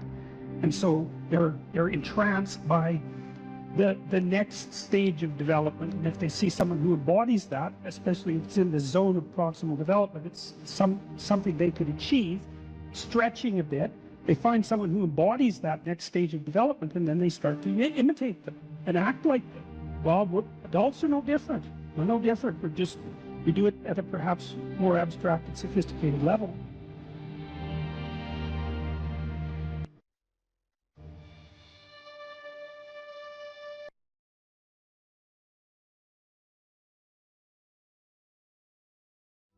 You say you are morally obligated to do remarkable things. Why? Well, I think partly because life is so difficult and challenging that unless you give it everything you have, the chances are very high that it will embitter you, and then you'll be a force for darkness and not good. And so, the fact that life is short and can be brutal can terrify you into hiding and avoiding. You can flip that on its head and understand that since you're all in anyways, you might as well take the risks that are adventurous. There isn't anything more adventurous than the truth. So why is that a moral obligation? Well, if you hide and you don't let what's inside of you out, and you don't bring into the world what you could bring, and you become cynical and bitter, you will start doing very dark things. Not only will you not add to the world what you could add, but you'll start being jealous of people who are competent and doing well and work to destroy them. So that's the pathway to hell, really. We need to separate out the distinction between fantasy and delusion. You do have a fantasy about the future. So you have to provisionally map the future. That's what a plan is. That doesn't make it a delusion. Like, it becomes a delusion when the map bears no relationship to the underlying territory. So if you have a strategy for the future, maybe let's say that your strategy for the future is that you have 5 million YouTube subscribers in 3 years. Well, you have no evidence of the strict sort that that's how it's going to be, because anything could happen between now and 3 years from now, let's say. But there's no reason to call that a delusion. It's one hypothetically possible path of potential, and then you can make the sacrifices necessary to bring that about. So even though it's a fantasy because it maps something that isn't there, it's not a delusion. It's a delusion when you're ignoring elements of your own experience that would inform your fantasy more effectively. You're ignoring them so that you can live in a positive representation of the future without having to pay the appropriate price for it. The ultimate ideal is also the ultimate judge, because the ultimate ideal is something against which you fall far short.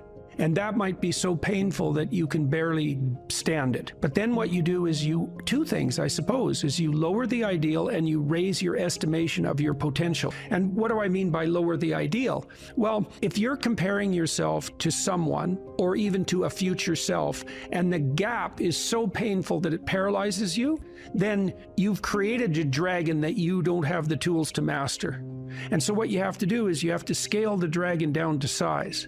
And you want to scale the dragon down to size until it's a size that you are willing to move toward, however small that is. Now, if you're here and your ideal is here and that gap is unbearable, then you reduce the gap and you reduce the gap. And you're going to have to do that anyways, because you're not going to move from where you are to perfect in one fell swoop, right? There's going to be incremental steps. So you have to fill in that hierarchy of progression with a high enough resolution representation so that you can start to move forward. There's another gospel comment that's very interesting. It's called the Matthew principle. And the Matthew principle is, to those who have everything, more will be given, and from those who have nothing, everything will be taken. Now, it's brutal because it implies that reality works like this. When you're moving up, you go like this, right? And that's pretty nice. That's a lot better than this. But when you're going down, you go like that, right? It's like downhill, cliff. Okay, so you want to avoid the downhill path. Well, if the uphill path is like this, which is like exponential, let's say, or geometric, then what that means is that it doesn't matter how big the first steps you take uphill are, even if they're trivial, even if they're shameful in their size, because you're so useless. If you're disciplined in that, you'll speed up extraordinarily rapidly. And so that's the good news, you might say, is that you can take very small steps, even ones that might be shameful in their size, and you have to admit that to yourself. But once you get the ball rolling, it doesn't roll in a linear fashion, it rolls in a geometric fashion. And this is a really good thing to know, because it can take the sting out of the realization of your own stupidity. It's like, yeah, you know, everybody has their weak sides, let's say, things they're embarrassed about. When I first started going to the gym, I was like 23, and I think I weighed 135 pounds, and I was 6'1", very, very thin, 27-inch waist, something like that. And I smoked like mad, and I drank too much. Like, I wasn't in good shape. The first attempts forward I took in the gym, I went to this swimsuit class. Jesus, it was me and this like really fat guy, young guy, probably not in any worse shape than me, and like 7 old women over 70, and they could outswim me. Like, it was pretty damn humiliating. And so I did a semester of that and got myself in somewhat better shape. And then I started to go to the gym to work out, to lift weights. And that was also rough because, you know, I'd be underneath the bloody bench press trying to lift 75 pounds off the rests. And, you know, some muscle-headed bastard would come over and tell me how to do it. And it's like, yeah, thank you. But you know, it's embarrassing, and lots of times people won't do things like go to the gym because they're so embarrassed about how they look or what sort of shape they're in. And it's a pain to start at the bottom, but you start at the bottom where you're weak. And if you want to rectify what's weak, you have to accept the fact that you're at the bottom and that the first steps are going to be painful. You know, it took me about 3 years, but I stopped smoking, and then I stopped drinking, and I gained 40 pounds of muscle in like 3.5 years, something like that. I basically had to stop doing that because I had to eat like 6 times a day. It was crazy. But I got a lot more physically confident and a lot more coordinated. But the point of all this is, if you're going to rectify your weaknesses, you have to admit your insufficiency to your own shame. Now, if the gap between you and your ideal is so great that it paralyzes you, you shrink that. Things will beckon to you and call to you, and you'll have intuitions about which pathway to take. And you will, in all likelihood, follow those, because what else do you have? You have these orienting instincts. This is another reason why you don't lie. Because if you lie and you practice lying, you pathologize your instincts. And then your intuitions lead you wrong. You don't want to lie because you program yourself falsely, and then you automatically see what isn't there. And then, of course, the world will slap you in the face continually, and you'll think, oh my God, the world's such a pathological place. When the truth of the matter is that, no, you just keep running into things that you refuse to see. And then you think, well, the world's made of nothing but obstacles. It's like, well, you put the obstacles in your own path, and you did that by developing these complex, self-serving delusions, a story that you tell other people about who you are that isn't true. You're trying to lay out a map that bears no relationship to reality, and you keep wondering why you wander off the path and into a pit. It's like, well, how could it be otherwise? People have commented to me many times about my bravery, and I don't like that. It's not right. I'm afraid of different things than the typical person. Maybe that's a good way of thinking about it. I'm way more afraid of the consequences of saying something that's false or wandering off the appropriate path than I am of whatever consequences might come for saying what I believe and doing what I believe to be the case. I'm way more afraid of that. You know, I've been reading the Gospel of St. Matthew. I'm writing a book at the moment called We Who Wrestle with God, and one of the things Christ says to people continually is to not damage their vision, is to not put, that's the best way of putting it, don't occlude your eye. You can see what's in front of you if you're willing to see it. And if you're willing to see it, many of the terrible obstacles in life you can just walk around. But if you blind yourself purposefully to follow your own narrow, self-serving delusion, you're going to run into terrible things and terrible people and the terrible part of your own soul all the time. That's what you should be afraid of. You can't be isolated, alone, without responsibility, and pursuing your hedonistic nonsense and not be insane and miserable. Those are all the same thing, right?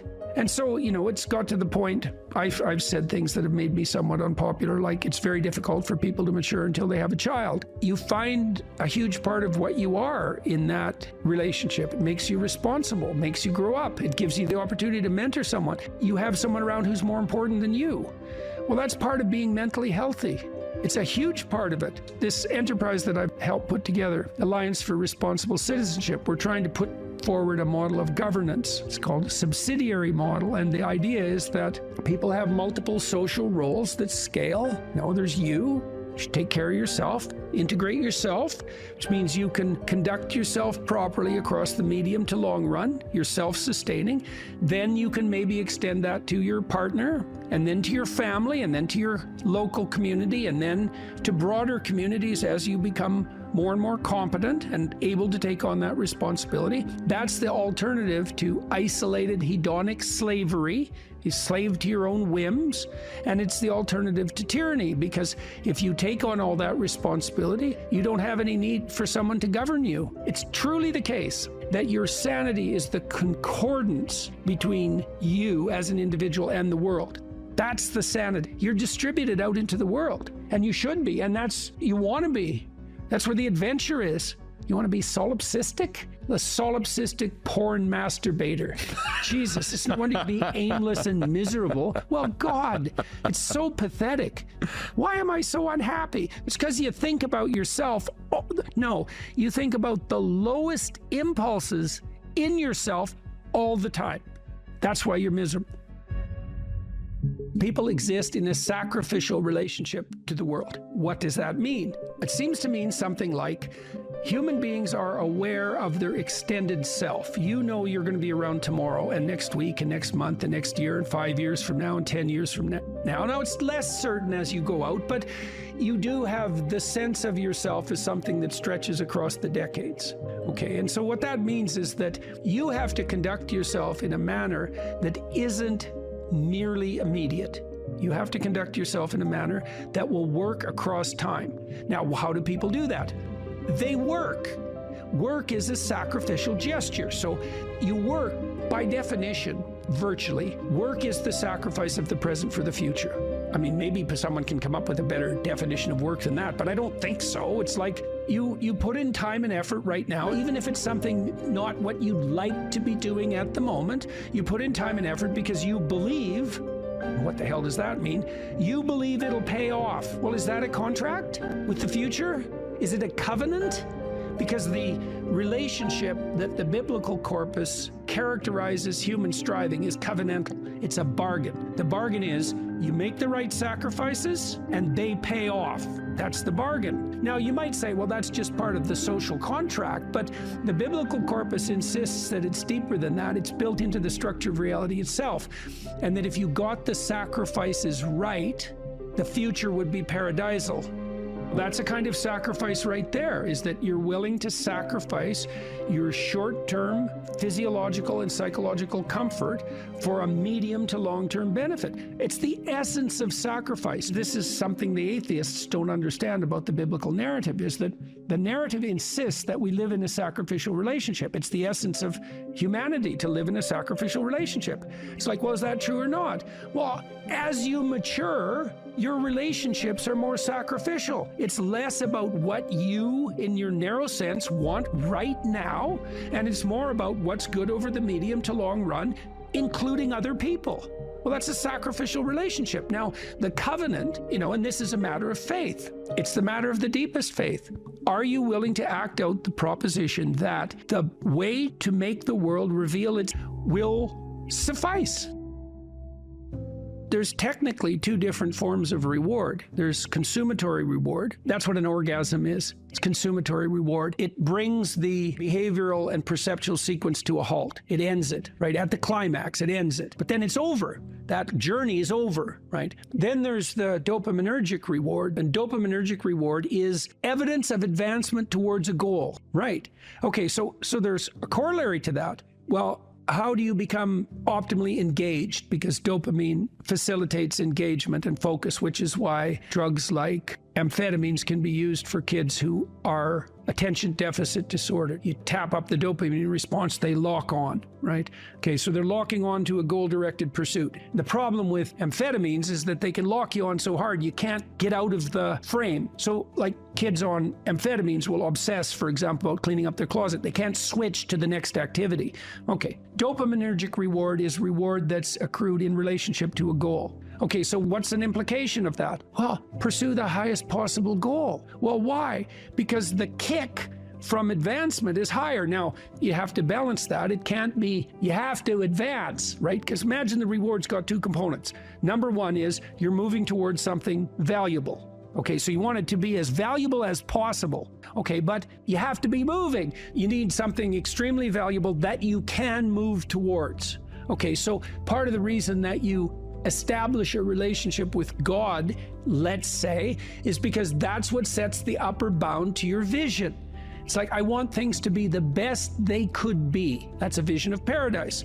Well, that has to be fractionated into, your proximal decisions, but lurking behind that should be this continual movement towards, what would you say, a heaven that recedes as you approach it. That's the proper vision of heaven. A heaven is a place that's perfect and getting better, both at the same time. That's what music shows you, because a great piece of music is perfect, but it's just getting better as it unfolds. And you need that. This is part of the problem with a static utopian vision, something Dostoevsky criticized. If you gave people nothing but consummatory reward, he famously says, so that they can do nothing but sit in tubs of hot water, eat cake, and busy themselves with the continuation of the species, human beings would break that all to hell in a moment just so they have something interesting to do. If you run yourself through a disciplinary process, so you accomplish something, maybe you don't attain the goal you were aiming at, but you accrue a new way of looking at the world and a set of skills. Well, if you just keep doing that, you have multiple ways of looking at the world and more skill. Well, that's your storehouse of treasure. As you walk through life in your normal mode, things will call to you. And if you pursue them, they will take you deep. It doesn't really matter what it is that call. What matters is that you pursue it, and you pursue it to the depths. And as you pursue it to the depths, you will become transformed. And if you do that without reservation, that will turn you into the person who frees the slaves and opposes the tyrants. And that is how it works. That's the call. And that can happen in any direction, virtually any direction. You just have to pursue it with sufficient faith.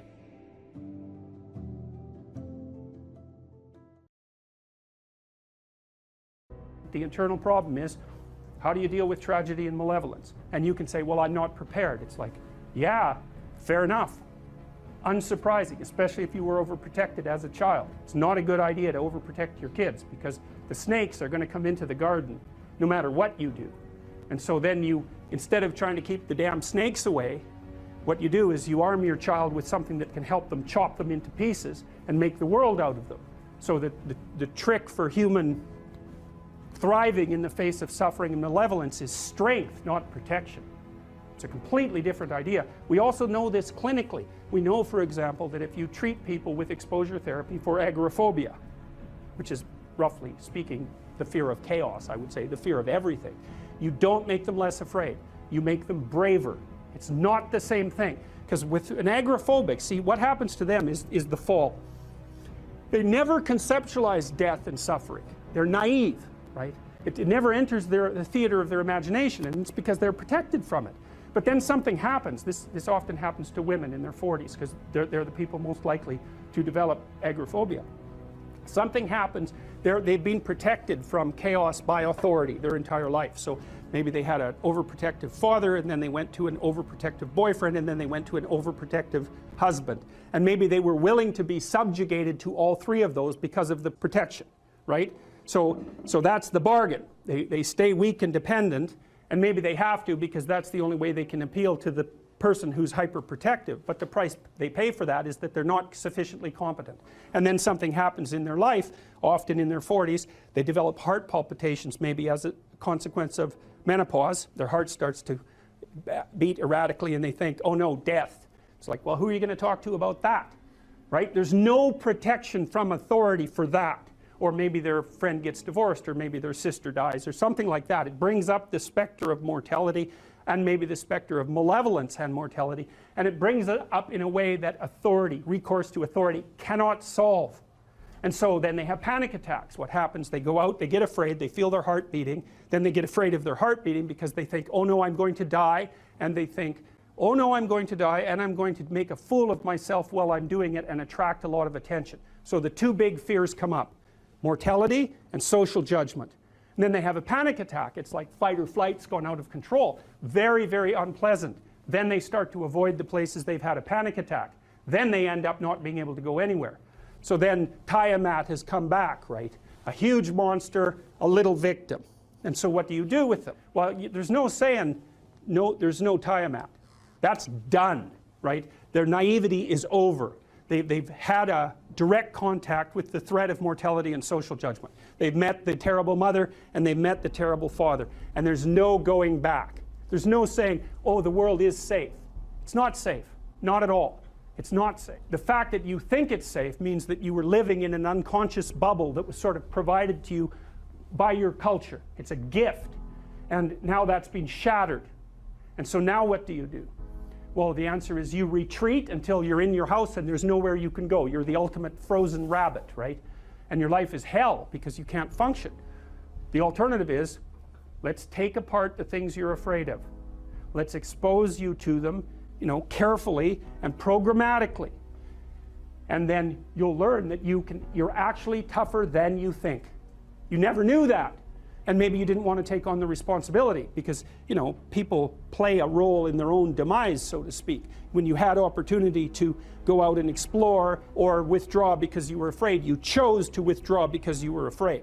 So it's not only that you were overprotected often, it's that you were willing to take advantage of the fact that you were overprotected and run back there whenever you had the opportunity. You know, so maybe you're a kid in the playground, right, and you're having some trouble with other kids, and you know in the back of your mind, I should deal with this myself, but you go and tell your mom and get her to intervene. And you know that that's not right. You know that you're breaking the social contract, but it's easier, and so that's what you do. You run off to an authority figure and hide behind the Great Father, roughly speaking. Well, the problem with that is you don't learn how to do it yourself. So then you have to relearn it painfully when you're 40. So then you take people out, you say, well, what are you afraid of? Rank it from 1 to 10. So 10 is, we'll make a list of 10 things you're afraid of. The thing you're least afraid of we'll call number 10. So we'll start with that. Okay, well, I'm afraid of elevators. Okay, well, let's look at a picture of an elevator. Let's have you imagine being in an elevator. Let's go out to an elevator and let you watch the terrible jaws of death open, because that's how you're responding to it symbolically, right? And you're going to do that at the closest proximity you can manage. You find out, you go do that, it works. You're nervous as hell, especially from an anticipatory perspective. Shaking. You go out, you stop, you watch it happen, and you actually calm down. You do that 10 times and it no longer bothers you. Well, what you've learned that you didn't die, but more importantly than that, you've learned that you could withstand the threat of death. That's what you've learned. And then you move a little closer, and then you move a little closer, and then you move a little closer, and finally you're back in what's no longer the elevator from a symbolic perspective. It's a tomb, right? It's a place of enclosure and isolation. And you learn, turns out I can withstand that. And then you're much more together, much more confident. And that's often one of the things that often happens in situations like that. I've seen this multiple times, is that if you run someone through an exposure training process like that and toughen them up, they'll often start standing up to people around them in a way they never did before, because they wouldn't stand up for themselves before because they weren't willing to undermine the protection. See, if you're protecting me, I can't bother you because I can't afford to forsake your protection. So if I'm going to play that game, I'm going to hide behind you, then I can't challenge you. So that's no good, because that's sometimes why people, you see this with guys very frequently, they're still deathly afraid of their father's judgment when they're in their 30s or 40s. It's like, well, why? No, because they still want to believe that there's someone out there that knows. And so they're willing to accept the subjugation because it doesn't force them to challenge the idea that there's someone out there that knows. Because that's the advantage of having your father as a judge, right? Because he knows. Well, what if he doesn't? What if no one knows any better than you? Well, that's a rough thing. You don't, until you realize that, you're not an adult. right? That's really technically the point of realization of adulthood, is that no one actually knows what you should do more than you do. I mean, it's a horrible realization, because what the hell do you know? It's a terrible realization, and people will often pick slavery, permanent slavery, to the spirit of the Great Father, let's say, over that realization, and it's completely understandable. But the problem with it is that there's more to you than you think, and so if you continue to hide behind that figure, then you never have a chance to understand that there's more to you than you think, far more to you than you think. Maybe there's enough to you so that you can actually withstand the threat of mortality without collapsing. Maybe even withstand the threat of malevolence without collapsing. Who knows? It's certainly possible.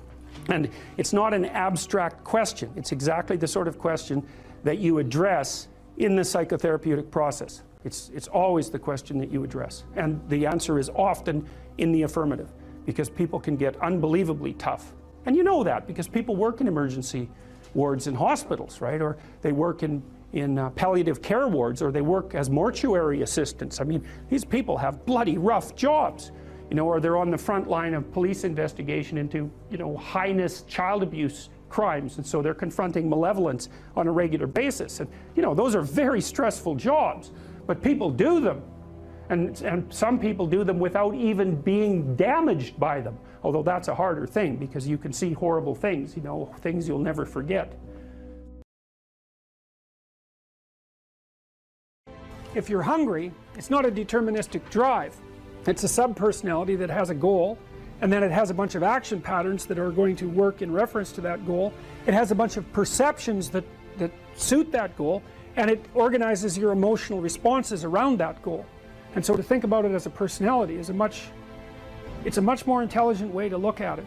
One other thing about Skinner's rats, you know, Skinner could get rats to do almost everything, and he would reward them with food. And so he had a simple rat model, but his rats were starved down to 75% of their normal body weight. So not only were they not social, gregarious rats like rats are, because they were isolated, they were genetically altered from wild rats, but they also weren't as complex as a real rat because they were starving. And so, but you know, a starving rat is a pretty good model of a rat, and a rat is a pretty good model of a person. But a lot of our models of simple behavioral learning were based on starving, isolated rats.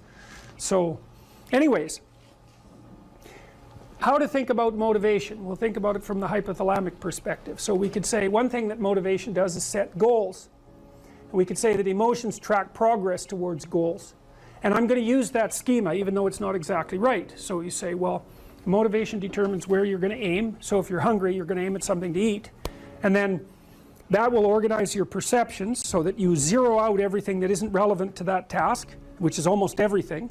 You concentrate on those few things that are going to facilitate your movement forward. When you encounter those things, that produces positive emotion as you move through the world towards your goal, and you see that things are laying themselves out that facilitate your movement forward. Those things cause positive emotion. And if you encounter anything that gets in the way, then that produces negative emotion, and it can be like threat, because you're not supposed to encounter something that gets in the way. It can be anger, so that you move it away. It can be frustration, disappointment, grief. Those would, if you had a response that serious to an obstacle, it would probably punish the little motivated frame right out of existence. You know, so you walk downstairs and, I don't know, the contracting company has set a wrecking ball through your kitchen. It's like, that's going to be disappointing. You're not going to keep eating the peanut butter sandwich in the rubble. That little frame is going to get punished out of existence, and some new goal is going to pop up in its stead. And you know, one of the things we're going to try to sort out is how do you decide when you've encountered an obstacle that's so big that you should just quit and go do something else? Because that's not obvious. You know, and you can get into counterproductive persistence pretty easily. So we don't know how people solve that problem. It's a really complicated one. So anyways, we're going to work on that scenario. Your hypothalamus pops up micro goals that are directly relevant to biological survival. That produces a frame of reference. So it's not a goal, it's not a drive, and it's not a collection of behaviors. It's a little personality. And the personality has a viewpoint, it has thoughts that go along with it, it has perceptions, it has action tendencies, all of that. You can see this in addiction, most particularly. So one of the things that you find often with people who are alcoholic is they lie all the time. And that's because when they've built a little alcohol-dependent personality inside of themselves, or a big one, maybe it's 90% of their personality, And one of the things that consists of is all the rationalizations that they've used over the years to justify their addiction to themselves and to other people. And so the addiction has a personality, you know, and so when the person is off, or maybe they're addicted to meth or something like that, where, you know, the addiction is more, it's more short-term powerful, than I would say, than an alcohol addiction. They'll say anything, and the words are just tools used to get towards the goal. And if they happen to be deceptive, whatever, it doesn't matter. They're just practical tools to get towards the goal. And then when you get towards the goal and you take a nice shot of meth or something like that, you reinforce all those rationales that you use to get the drug, and then the next time you're even a better deceiver and liar. So, okay, so we're going to say motivations, one way of thinking about it is they set goals, but it's not the right way of thinking about it. They produce a whole framework of interpretation. And so we're going to think about that framework of interpretation. And then emotions emerge inside of that. So that's it. So the world is framed, motivation set goals. You could say the world has to be framed. So motivation sets that frame.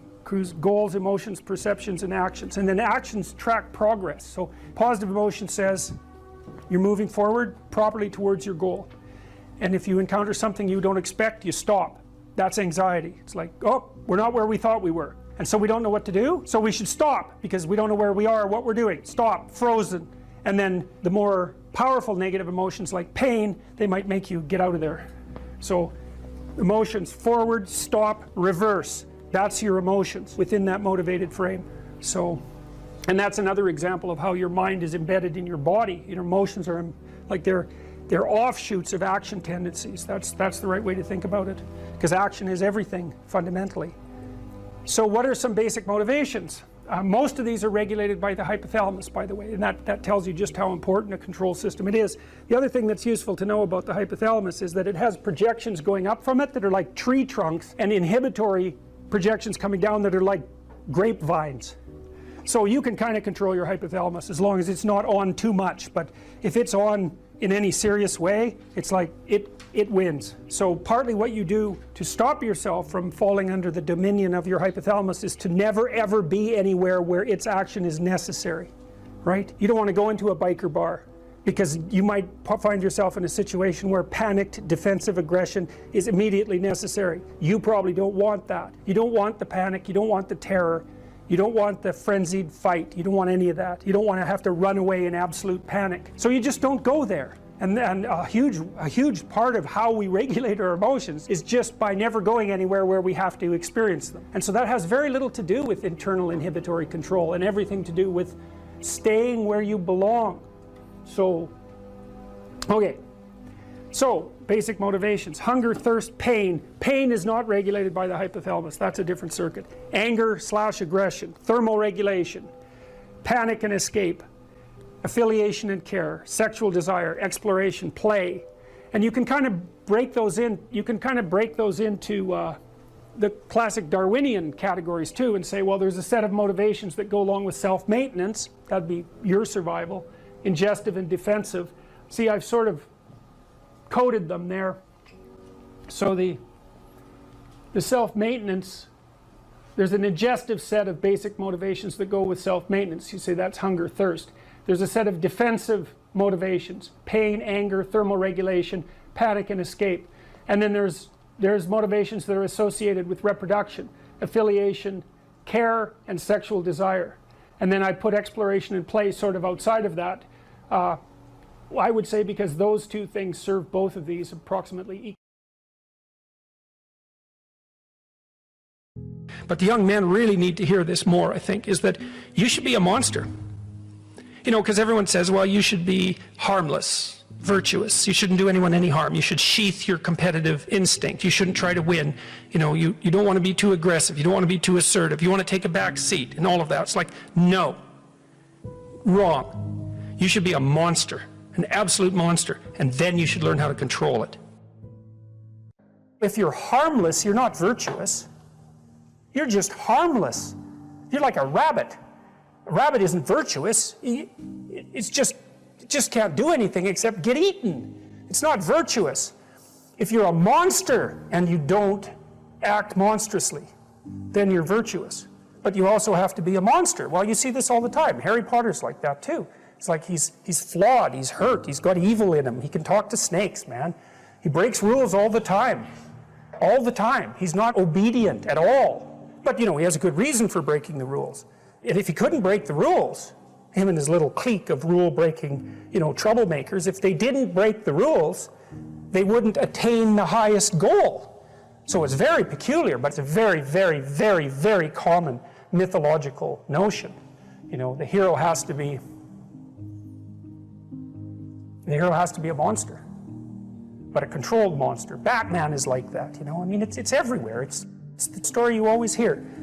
Someone who is incapable of cruelty is a higher moral being than someone who is capable of cruelty, and I would say, and this follows Jung as well, that that's incorrect, and it's dangerously incorrect, because if you are not capable of cruelty, you are absolutely a victim to anyone who is.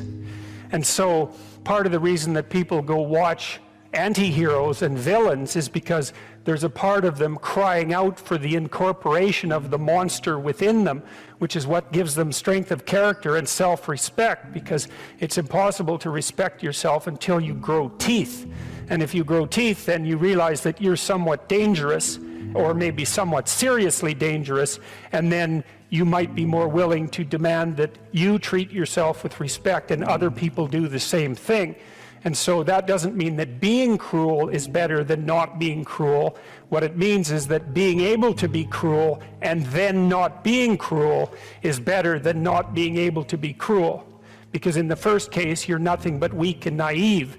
And in the second case, you're dangerous, but you have it under control. And a lot of martial arts concentrate on exactly that as part of their philosophy of training. It's like, we're not training you to fight. We're training you to be peaceful and awake and avoid fights. But if you happen to have to get in one, and I guess the philosophy also is that if you're competent at fighting, that actually decreases the probability that you're going to have to fight, because when someone pushes you, you'll be able to respond with confidence, and with any luck, and this is certainly the case with bullies, with any luck, a reasonable show of confidence, which is very much equivalent to a show of dominance, is going to be enough to make the bully back off. And so the strength that you develop in your monstrousness is actually the best guarantee of peace. And that's partly why Jung believed that it was necessary for people to integrate their shadow. And he said that was a terrible thing for people to attempt, because the human shadow, which is all those things about yourself that you don't want to realize, reaches all the way to hell. And what he meant by that was, it's through an analysis of your own shadow that you can come to understand why other people are capable, and you as well, of the sorts of terrible atrocities that characterized, let's say, the 20th century. And without that understanding, there's no possibility of bringing it under control. When you study Nazi Germany, for example, or you study the Soviet Union, particularly under Stalin, and you're asking yourself, well, what are these perpetrators like? Forget about the victims, let's talk about the perpetrators. The answer is, they're just like you. And if you don't know that, that just means that you don't know anything about people, including yourself. And then it also means that you have to discover why they're just like you. And believe me, that's no picnic. So that's enough to traumatize people, and that's partly why they don't do it. And it's also partly why the path to enlightenment and wisdom is seldom trod upon, because if it was all a matter of following your bliss and doing what made you happy, then everyone in the world would be a paragon of wisdom. But it's not that at all. It's a matter of facing the thing you least want to face. If you're going to be a fighter, you have to want to win. And you have to want to hurt people. I mean, not for the sake of hurting them. That's what makes you different than an evil person. But you have to have that capacity. You have to develop that. And that's the step on the way to enlightenment, weirdly enough, because that isn't what people think. People have been fed this diet of pablum, rights and impulsive freedom, for so long. There's just an absolute starvation for the other side of the story. There are no rights, technically speaking, without responsibilities. And all we've had for 60 years is a dialogue about rights. Well, that leaves a hole on the other side of the story. And it's a hole that's in people's hearts, essentially. Because responsibility, well, perhaps that's not more important than rights. Like I said, they're part and parcel of the same formula. But It's in responsibility that most people find the meaning that sustains them through life. It's not in happiness. It's not in impulsive pleasure. Those things blow away at the first ill wind. But to adopt the responsibility for your own well-being and to try to put your family together and to try to serve your community and to try to seek for eternal truths and to live them, that's the sort of thing that can ground you in your life enough so that you can withstand the difficulty of life.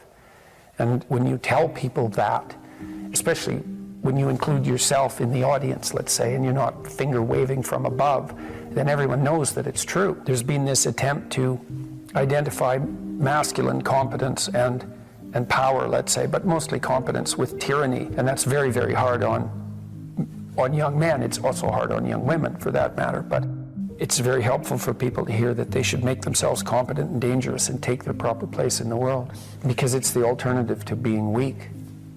And weak is not good. The people who shoot up the high schools, they're weak. They're weak. And life is a very difficult process, and you're not prepared for it unless you have the capacity to be dangerous. That doesn't mean that you should be cruel. It doesn't mean any of that. There's a statement in the New Testament, the meek shall inherit the earth. But the meek isn't well translated.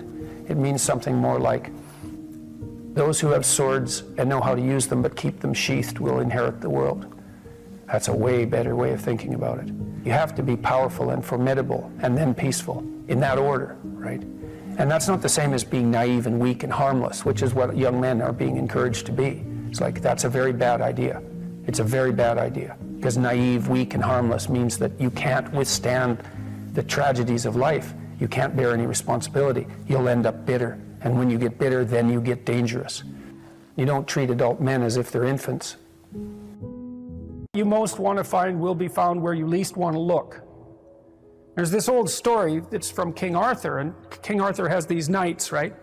They all sit around a round table, which means they're roughly equal. That's what the round table means. And they're off to find the Holy Grail, and the Holy Grail is the most valuable object. That's what it means. So they're off to find the most valuable thing, but they don't know what it is, and they don't know where it is. But they know that there's a most valuable thing, so in some sense it's akin to them orienting themselves by the star. And they don't know where to look, and so what they decide is, they have the castle, it's the middle of a forest, and so each knight decides to start looking for the Holy Grail by entering the forest at the point that looks darkest to him.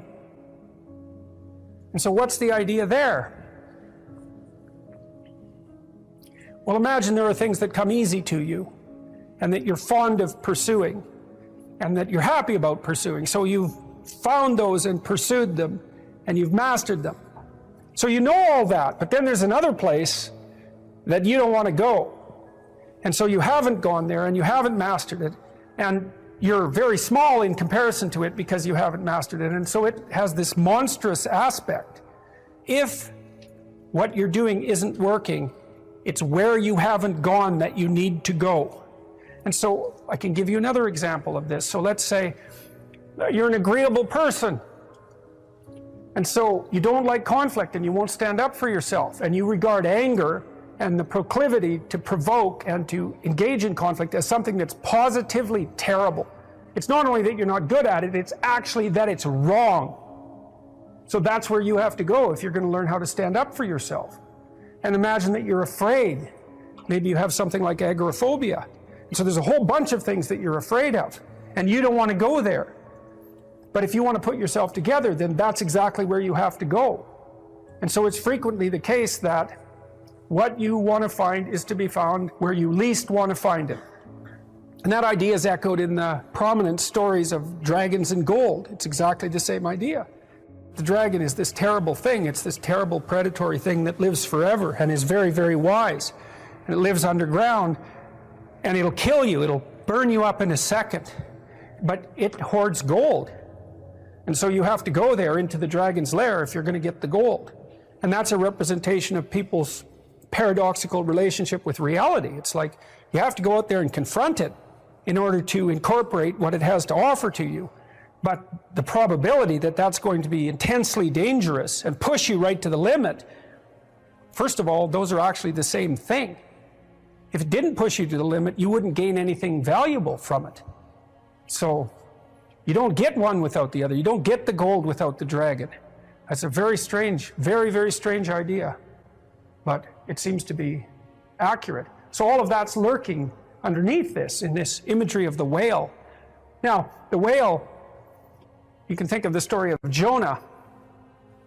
What happens with Jonah is that, roughly speaking, he's a prophet, and God tells him that he has to go to this city and straighten it out because it's veered off the path and it's heading towards doom. And Jonah thinks, I'm not going to that city to tell those people anything like that, because they're not going to be very happy with me just showing up there and telling them, you know, everything they're doing wrong. And so he hops on a boat and tries to get out of there. And then God conjures up this huge storm, and the boat is about to be swamped. And Jonah admits that it's actually his fault, because God's upset with him because he got this direct command to go straighten out the city, and he ran off. And so they're not happy about this, but they throw Jonah overboard, and the sea's calm, and great fish comes up, a whale, and swallows him. And then he's down in the fish for 3 days, and it throws him up on the dry land, and then he's learned his lesson by that time, and he goes off to pursue his proper destiny. So that's echoed in this story as well, that if you don't follow the pathway that you're supposed to follow, the seas will become stormy for you, and something will come up and pull you down, and you'll be in a terrible place for some length of time till you learn your lesson. And if you're lucky, you'll get spit back up on shore, and then you can go do what you should do. Well, I mean, that's not a lesson that anybody needs to have interpreted. I think everybody understands that. Part of spiritual development is to recognize the satanic tendencies that characterize you, and to fully wrestle with them, and to integrate them. That's the thing. It's not so much to cast them away, it's to transmute them. You know, and you can see the difference between people who've done that and people who haven't, at least to some degree, because people who haven't integrated the shadow at all are naive. And you can tell that when you look at them, and you can tell that when you talk to them. And because they're naive, they're often resentful as well, because they get taken advantage of. And someone who's integrated that more, they're dangerous in the martial arts sort of way, which is they're dangerous, but they don't have to use it, because their presence radiates implicit potential for havoc, and that's really necessary. It's one of the things that gives people self-respect. Like, you don't need to have all these things, but you better have most of them. Family, friends, career, educational goals, plans for, you know, time outside of work, attention to your mental and physical health, etc. You know, that's what life is about. And if you don't have any of those things, well, then all you've got left is misery and suffering. So that's a bad deal for you. So once you set up that goal structure, let's say, and that's really in many ways that's what you should be doing at university. That's exactly what you should be doing, is trying to figure out who it is that you're trying to be, right? And you aim at that, and then you use everything you learn as a means of building that person that you want to be. And I really mean want to be. I don't mean should be. Even those things are going to overlap. And it's important to distinguish between those, because that's partly, and this is back down to the micro routine analysis. So as I was saying, well, you're going to try to make yourself more industrious. Okay, number one, specify your damn goals, because how are you going to hit something if you don't know what it is? That isn't going to happen. And often people won't specify their goals too, because they don't like to specify conditions for failure. So if you keep yourself all vague and foggy, which is real easy, because that's just a matter of not doing as well, then you don't know when you fail. And people might say, well, I really don't want to know when I fail, because that's painful. So I'll keep myself blind about when I fail. That's fine, except you'll fail all the time then. You just won't know it until you've failed so badly that you're done. And that can easily happen by the time you're 40. So I would recommend that you don't let that happen. So that's willful blindness, right? You could have known, but you chose not to. Okay, so once you get your goal structure set up, you think, okay, if I could have this life, looks like that might be worth living, despite the fact that it's going to be, you know, anxiety provoking and threatening, and there's going to be some suffering and loss involved and all of that.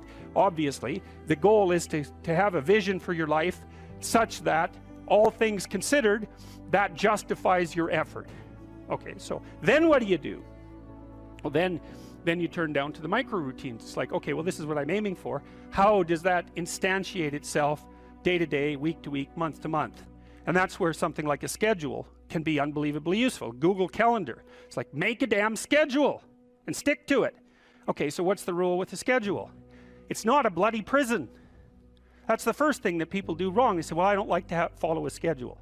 Well, it's like, well, what kind of schedule are you setting up? Well, I have to do this, then I have to do this, then I have to do this, you know, and then I just go play video games, because who wants to do all these things that I have to do? It's like, wrong. Set the damn schedule up so that you have the day you want. That's the trick. It's like, okay, I've got tomorrow. If I was going to set it up so it was the best possible day I could have, practically speaking, what would it look like? Well, then you schedule that, and obviously there's a bit of responsibility that's going to go along with that, because if you have any sense, one of the things that you're going to insist upon is that at the end of the day, you're not in worse shape than you were than at the beginning of the day, right? Because that's a stupid day. If you have a bunch of those in a row, you just dig, you know, you dig yourself a hole and then you bury yourself in it. It's like, sorry, that's just not a good strategy.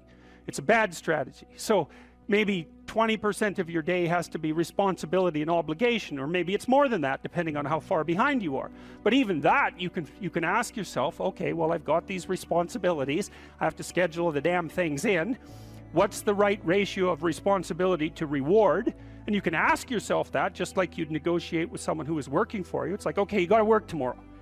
Okay, so I want you to work tomorrow. And you might say, okay, well, what are you going to do for me that makes it likely that I'll work for you? Well, you could ask yourself that, you know. So maybe you do an hour of responsibility and then you play a video game for 15 minutes. I don't know, whatever turns your crank, man. But, you know, you have to negotiate with yourself and not tyrannize yourself.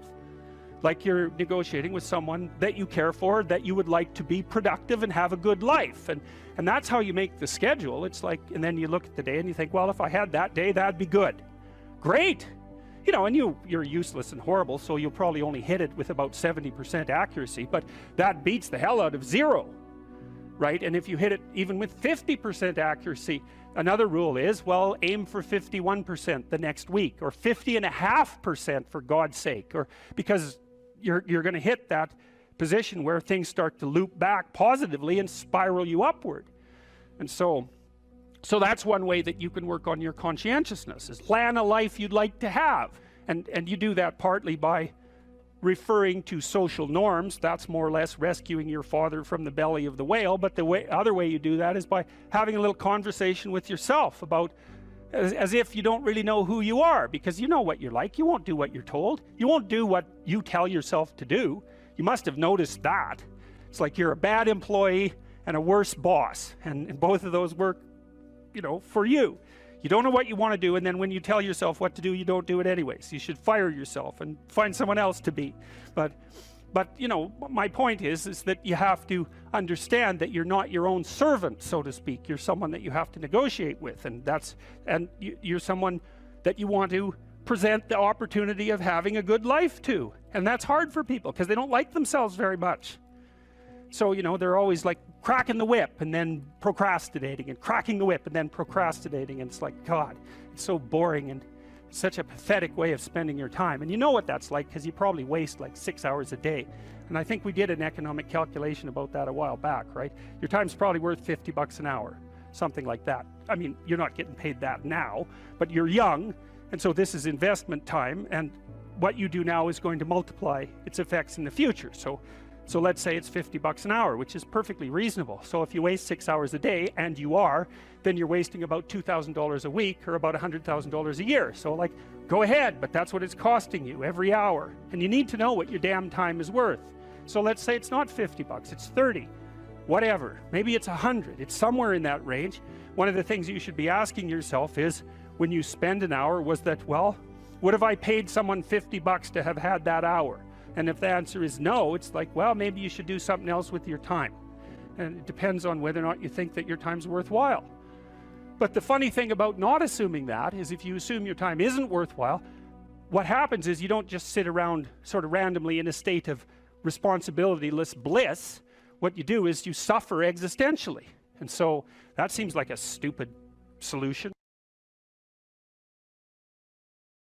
If you're thinking about your past, what it means is you haven't analyzed the causal chains. Because you might say, well, why do you remember your past? Well, you might say, well, it's in order to have an objective, you know, record of the past. It's like, it has nothing to do with that. There's only one reason you remember the past. And that's to be prepared for the future. That's why you remember the past. And so what you're supposed to do is take the past and extract out from it wisdom. And wisdom is the ability to avoid stumbling blindly into ditches. Here's a time in my past I stumbled blindly into this horrible ditch and terrible things happened to me. You need to take that apart. You need to figure out, how was it that events conspired with your participation, voluntarily or involuntarily, so that that terrible consequence emerged. You need to know why that happened and how you could react differently in that situation. And as soon as you do that, your brain will leave it alone. It won't obsess you about it anymore, because the anxiety-producing parts of your brain are basically trying to tell you where there are obstacles in your environment. Don't go there, there's fire. Maybe you could master the fire, right? Then you're a wielder of fire, you're not just a victim. And lots of situations are dangerous or not dangerous depending on your level of mastery, right? Life is like that. And so a negative emotion that's associated with a memory is something that's crying out for mastery, and writing can really help with that. You're reorganizing your brain when you write autobiographically.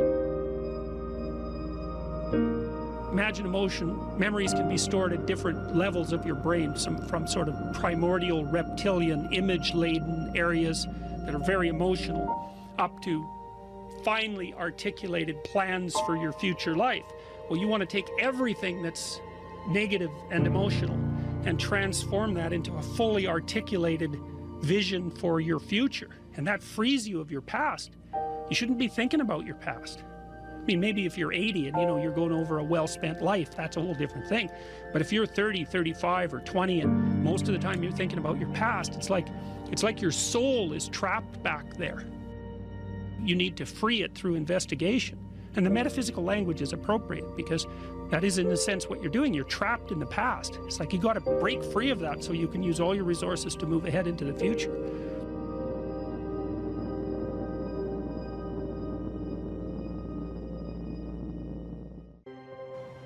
Imagine someone that you treat well, that you love, then try to treat yourself that way. You got to detach from yourself a bit. You got to think, okay, well, I'm a person among other people, and I deserve at least as much respect as a person among other people, and I should be trying to help myself across time. And instead of being self-contemptuous and self-destructive, I need to take care of myself as if I'm potentially valuable, and to lay out my life that way. And so that's what that chapter is about. And it's hard for people, they don't take care of themselves as well as they should. And I don't mean, take care of yourself. I mean, that isn't what I mean. It's like, it's not a moralistic attack. It's like, it's an encouragement to give yourself a bit of the benefit of the doubt. Take care of your room, take care of your things, like have some respect for yourself. It's like there is a lot of potential within you, and there's many things that you can do, and you're necessary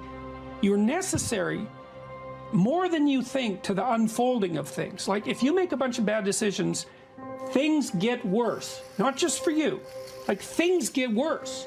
And so it matters what you do, and so part of what you do is you want to treat yourself as if what you do matters. And so you want to have some respect for yourself.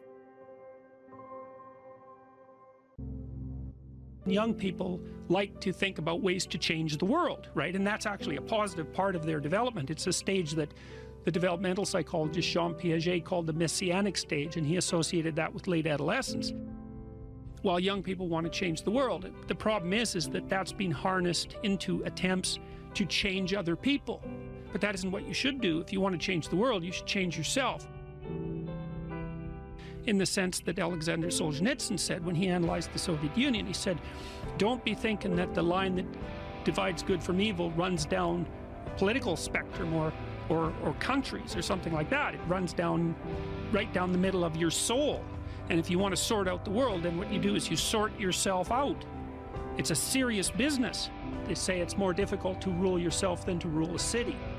because you're complicated and there are horrible monsters inside of you that need to be tamed and to be brought into alignment and submission so that you can be a powerful and useful person. And instead of rushing out there to change the world by changing other bad people, that they should look inward and sort themselves out properly. And if you have a memory that's more than 18 months old, approximately, and when you pull that memory up to mind, if you still have an emotional reaction, that means you haven't fully articulated the memory. You haven't analyzed it causally. You haven't freed yourself from its grasp, and you're carrying it like a weight. And your brain responds to that. Like the more weight you're carrying like that, more baggage, let's say, the more of the stress hormone cortisol your brain produces. And cortisol makes you old. Divide your life up into 6 epochs. And then divide each of those, that might be, say, birth to kindergarten, and then maybe elementary school, and then maybe junior high school, however you want to do it. And then to write about the emotionally significant events in each of those epochs, and then to describe their effects on you, and then to analyze how you did in those situations, what you might have done differently, what you might do differently in the future, to straighten out your past. And you know, people are very, very, very, very tough. And it turns out that if you face things, that you can put up with a lot more than you think you can put up with, and you can do it without becoming corrupted.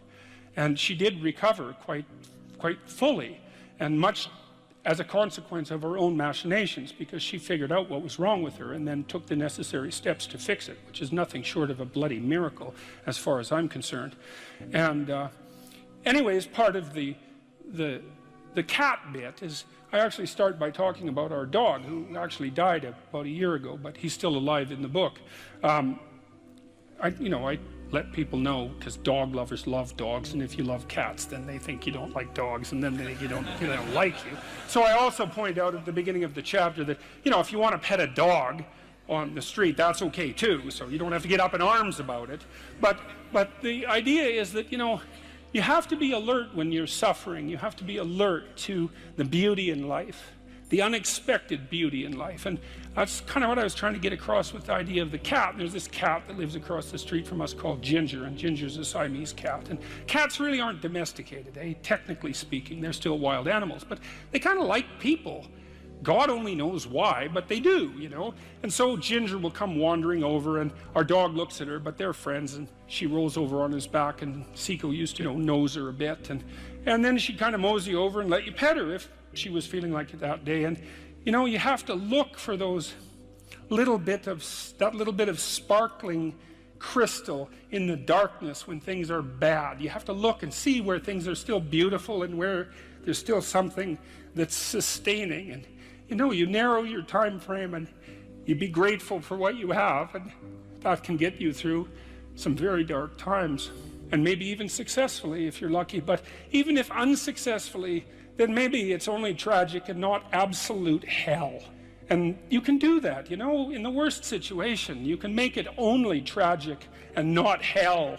And there's a big gap between tragedy and hell. There's nothing worse at a deathbed than to see the people there fighting. The death is bad enough, but you can take that, as terrible as it is, and make it into something that's absolutely unbearable. And maybe I think, and this is sort of what I closed the book with, this idea is that if we didn't all attempt to make terrible things even worse than they are, then maybe we could tolerate the terrible things that we have to put up with in order to exist. And maybe we could make the world into a better place, and it's what we should be doing and what we could be doing, because we don't have anything better to do. And that's what the book is about. And it's with our fantasy that we first meet the unknown, right?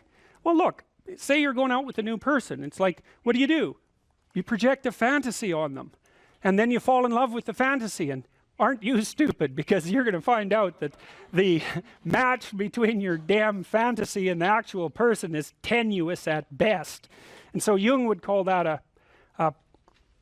projection of either the anima or the animus. The anima is what a man projects onto a woman he finds desirable. It's like, oh, she's the perfect woman. It's like, well, how do you know that? You've seen her for 4 seconds, but it grips you. And the same thing happens in the opposite direction. And it's an action of instinct, you know, it's like you fall in love with the image. But interestingly enough, what you do in a relationship that works is that you actually, I think that what you see, it's a rough approximation, when you project the ideal and fall in love with it, you see what could be. It could be that, but it's going to take you a hell of a lot of work, because like you got no shortage of flaws and the other person has no shortage of flaws, and so you're bringing your flaws together, and that's going to produce a lot of friction, and you're going to have to engage in a lot of dialogue before you approach that level of perfection again. But maybe you can do it, and then you get to live happily ever after. Well, wouldn't that be nice? Well, so the unconscious meets the unknown, and it meets it with imagination and fantasy and dream and art. That's how you take, see, you don't just go from what you don't know to fully articulated knowledge in one bloody leap. You can't do that. You have to extend pseudopods of fantasy and imagination into the unknown. That's kind of what theorizing is like, right? Even scientifically, you know, you don't know something scientifically, you generate a theory. Well, it's an imaginative representation that your unconscious is helping you generate. And so you meet the unknown with fantasy. That's what the unconscious is for. From the psychoanalytic perspective, that's what dreams do. And you can see why. You dream about the future. You know, it's like, well, what's the future going to be like? Well, you have a little imaginative story going on, and it's like, you don't really create it. It's sort of, you watch it unfold. You know, maybe you can tweak it here and there, but it sort of comes to you from wherever the hell things like that come from. You know, the unconscious, that's the psychoanalytic answer. It's not really much of an answer, because it's more like a representation of a place that we don't understand. But that's where creativity comes from. And I mean, some people are really creative right down to the bloody core. So in my clinical practice, I often see people who are high in openness because they're attracted to me because they watch my lectures. And you have to kind of be high in openness to like my lectures. So because, well, you do, because they go everywhere, you know, and they're not necessarily very orderly. So anyways, lots of my clients are really high in openness, and they're funny people often, especially if they're smart, because sometimes they have the most nihilistic intelligence you can imagine. It's just self-critical and nihilistic and brutally brutal, man, and smart. And so they just criticize themselves out of existence. And so often I have to just try to get them to quit listening to their chattering self-critical rationality and go out and create something, you know, with their massive creativity. And as long as they're doing that, they're engaged in the world and happy as hell. But as soon as that self-critical rationality comes in and shuts down the creativity, they're just like walking corpses, you know. And it's because if you're really open, like you're a tree, and it has some trunks, and you know, your most prominent trait is the most lively trunk. And if you're a creative person and you're not engaging in a creative enterprise, you're like a tree that has had its vitality amputated. And so this is not trivial. This is deeply, deeply, deeply rooted in your biology. And those are people often who have like dream lives you just can't believe. I have one client, he has like 4 spectacular dreams a week, and most of the time we just spend discussing them. I mean, God. And I had another client who could be lucid in her dreams, which is more common among women. She could ask the damn characters what they represented, and they would tell her. It was like, okay, that was pretty weird. And like a lot of the things they told her were really helpful, and they were not things that she wanted to hear. She basically, one of them told her if she was going to live, she'd have to go visit a slaughterhouse. And the reason for that was because she was raised as a little princess and protected from horrible Mother Nature until she hit puberty, in which time she turned into an evil villain, because that's how the family worked. Perfect child, evil teenager, overnight. And then, well, that was hard on her, and she wasn't prepared because she thought the world was princess world, and, you know, she couldn't go through a butcher store without having a fit. And no wonder, you know, like really, Jesus, you know, it's no wonder, but you do it. But she couldn't, so we used to go to butcher stores, and that would make her cry, and And that she was a vegetarian, that would make her cry and, you know, bemoan the cruelty of the world. And it's like, yeah, fair enough, man. Those are bloody slabs of meat. It's like, I don't know why everyone isn't screaming when they walk through the butcher store, but you got to get used to it, man, because you can't live in the world otherwise. And so the dream character, who was a gypsy, told her that she had to go visit a slaughterhouse, which seemed rather impractical. And so I asked her if she could think of anything else to do, and she thought, well, why don't we go visit a funeral home and watch an embalming? And I thought, oh, good. That sounds like a fun way to spend a day. And so I phoned up a funeral parlor, and I said I had a client who was terrified of death. Yeah, and I was a therapist who was also a little shaky on the concept myself. And so they had no problem with that. They deal with death all the time, which is really something to think about, right? A human being can actually have an occupation where they do nothing but deal with death, and they don't go stark raving mad. It's like, what the hell's up with that? It's like working in a palliative care ward where your clients that you know have a relationship, all they're going to do is die this week, next week, the week after. People do that. It's like, those people are tough, man. They're tough. So anyways, we went and watched this embalming, which was, I have a rather high level of disgust sensitivity, so it was a little on the rough side for me. But she sat there, and first while she was not, we were outside this little room, she was not looking at that, man, no way. And she'd kind of go like this, and you know, that was pretty good. And then she'd go like this, and then she'd go like this, and then she watched it. And then she asked if she could go in, and she put on a glove and she touched the body, and she didn't have a fit, she didn't have a panic attack. And so she walked away from there learning that there was a hell of a lot more to her than she thought there was, and that she could see things that she didn't think she could see and live. And after that, she sort of had a touchstone. It's like, well, I'm kind of afraid of this. Well, is it as bad as going to see the embalming? No, it's not that bad. Well, I guess I can do it. It's like an initiation, right? She had an initiation. And so did I, you know, and I learned a lot from doing that. I learned that one of the things you need to do if you're going to be a human being is to prepare yourself to be useful in the face of death. And so when you have a parent that dies, which, you know, shatters people's ideas, often they can't even think about it. If you can't even think about that, man, you've got some thinking to do, because you need to be able to at least think about that, because otherwise you're just going to be a wasteland when it happens. And you never know, you could even have a higher ambition. Maybe you could even be useful when it happens, instead of being part of the heap of destroyed people who also have to be taken care of. You know, and that's brutal. You have to be brutal to be useful in the aftermath of your parents' death. You know, you don't get to crumble and fall apart, and no, you have every reason to. So you got to be kind of some tough monster to manage that. But do you want to be useful in the face of tragedy, or do you want to be pathetic?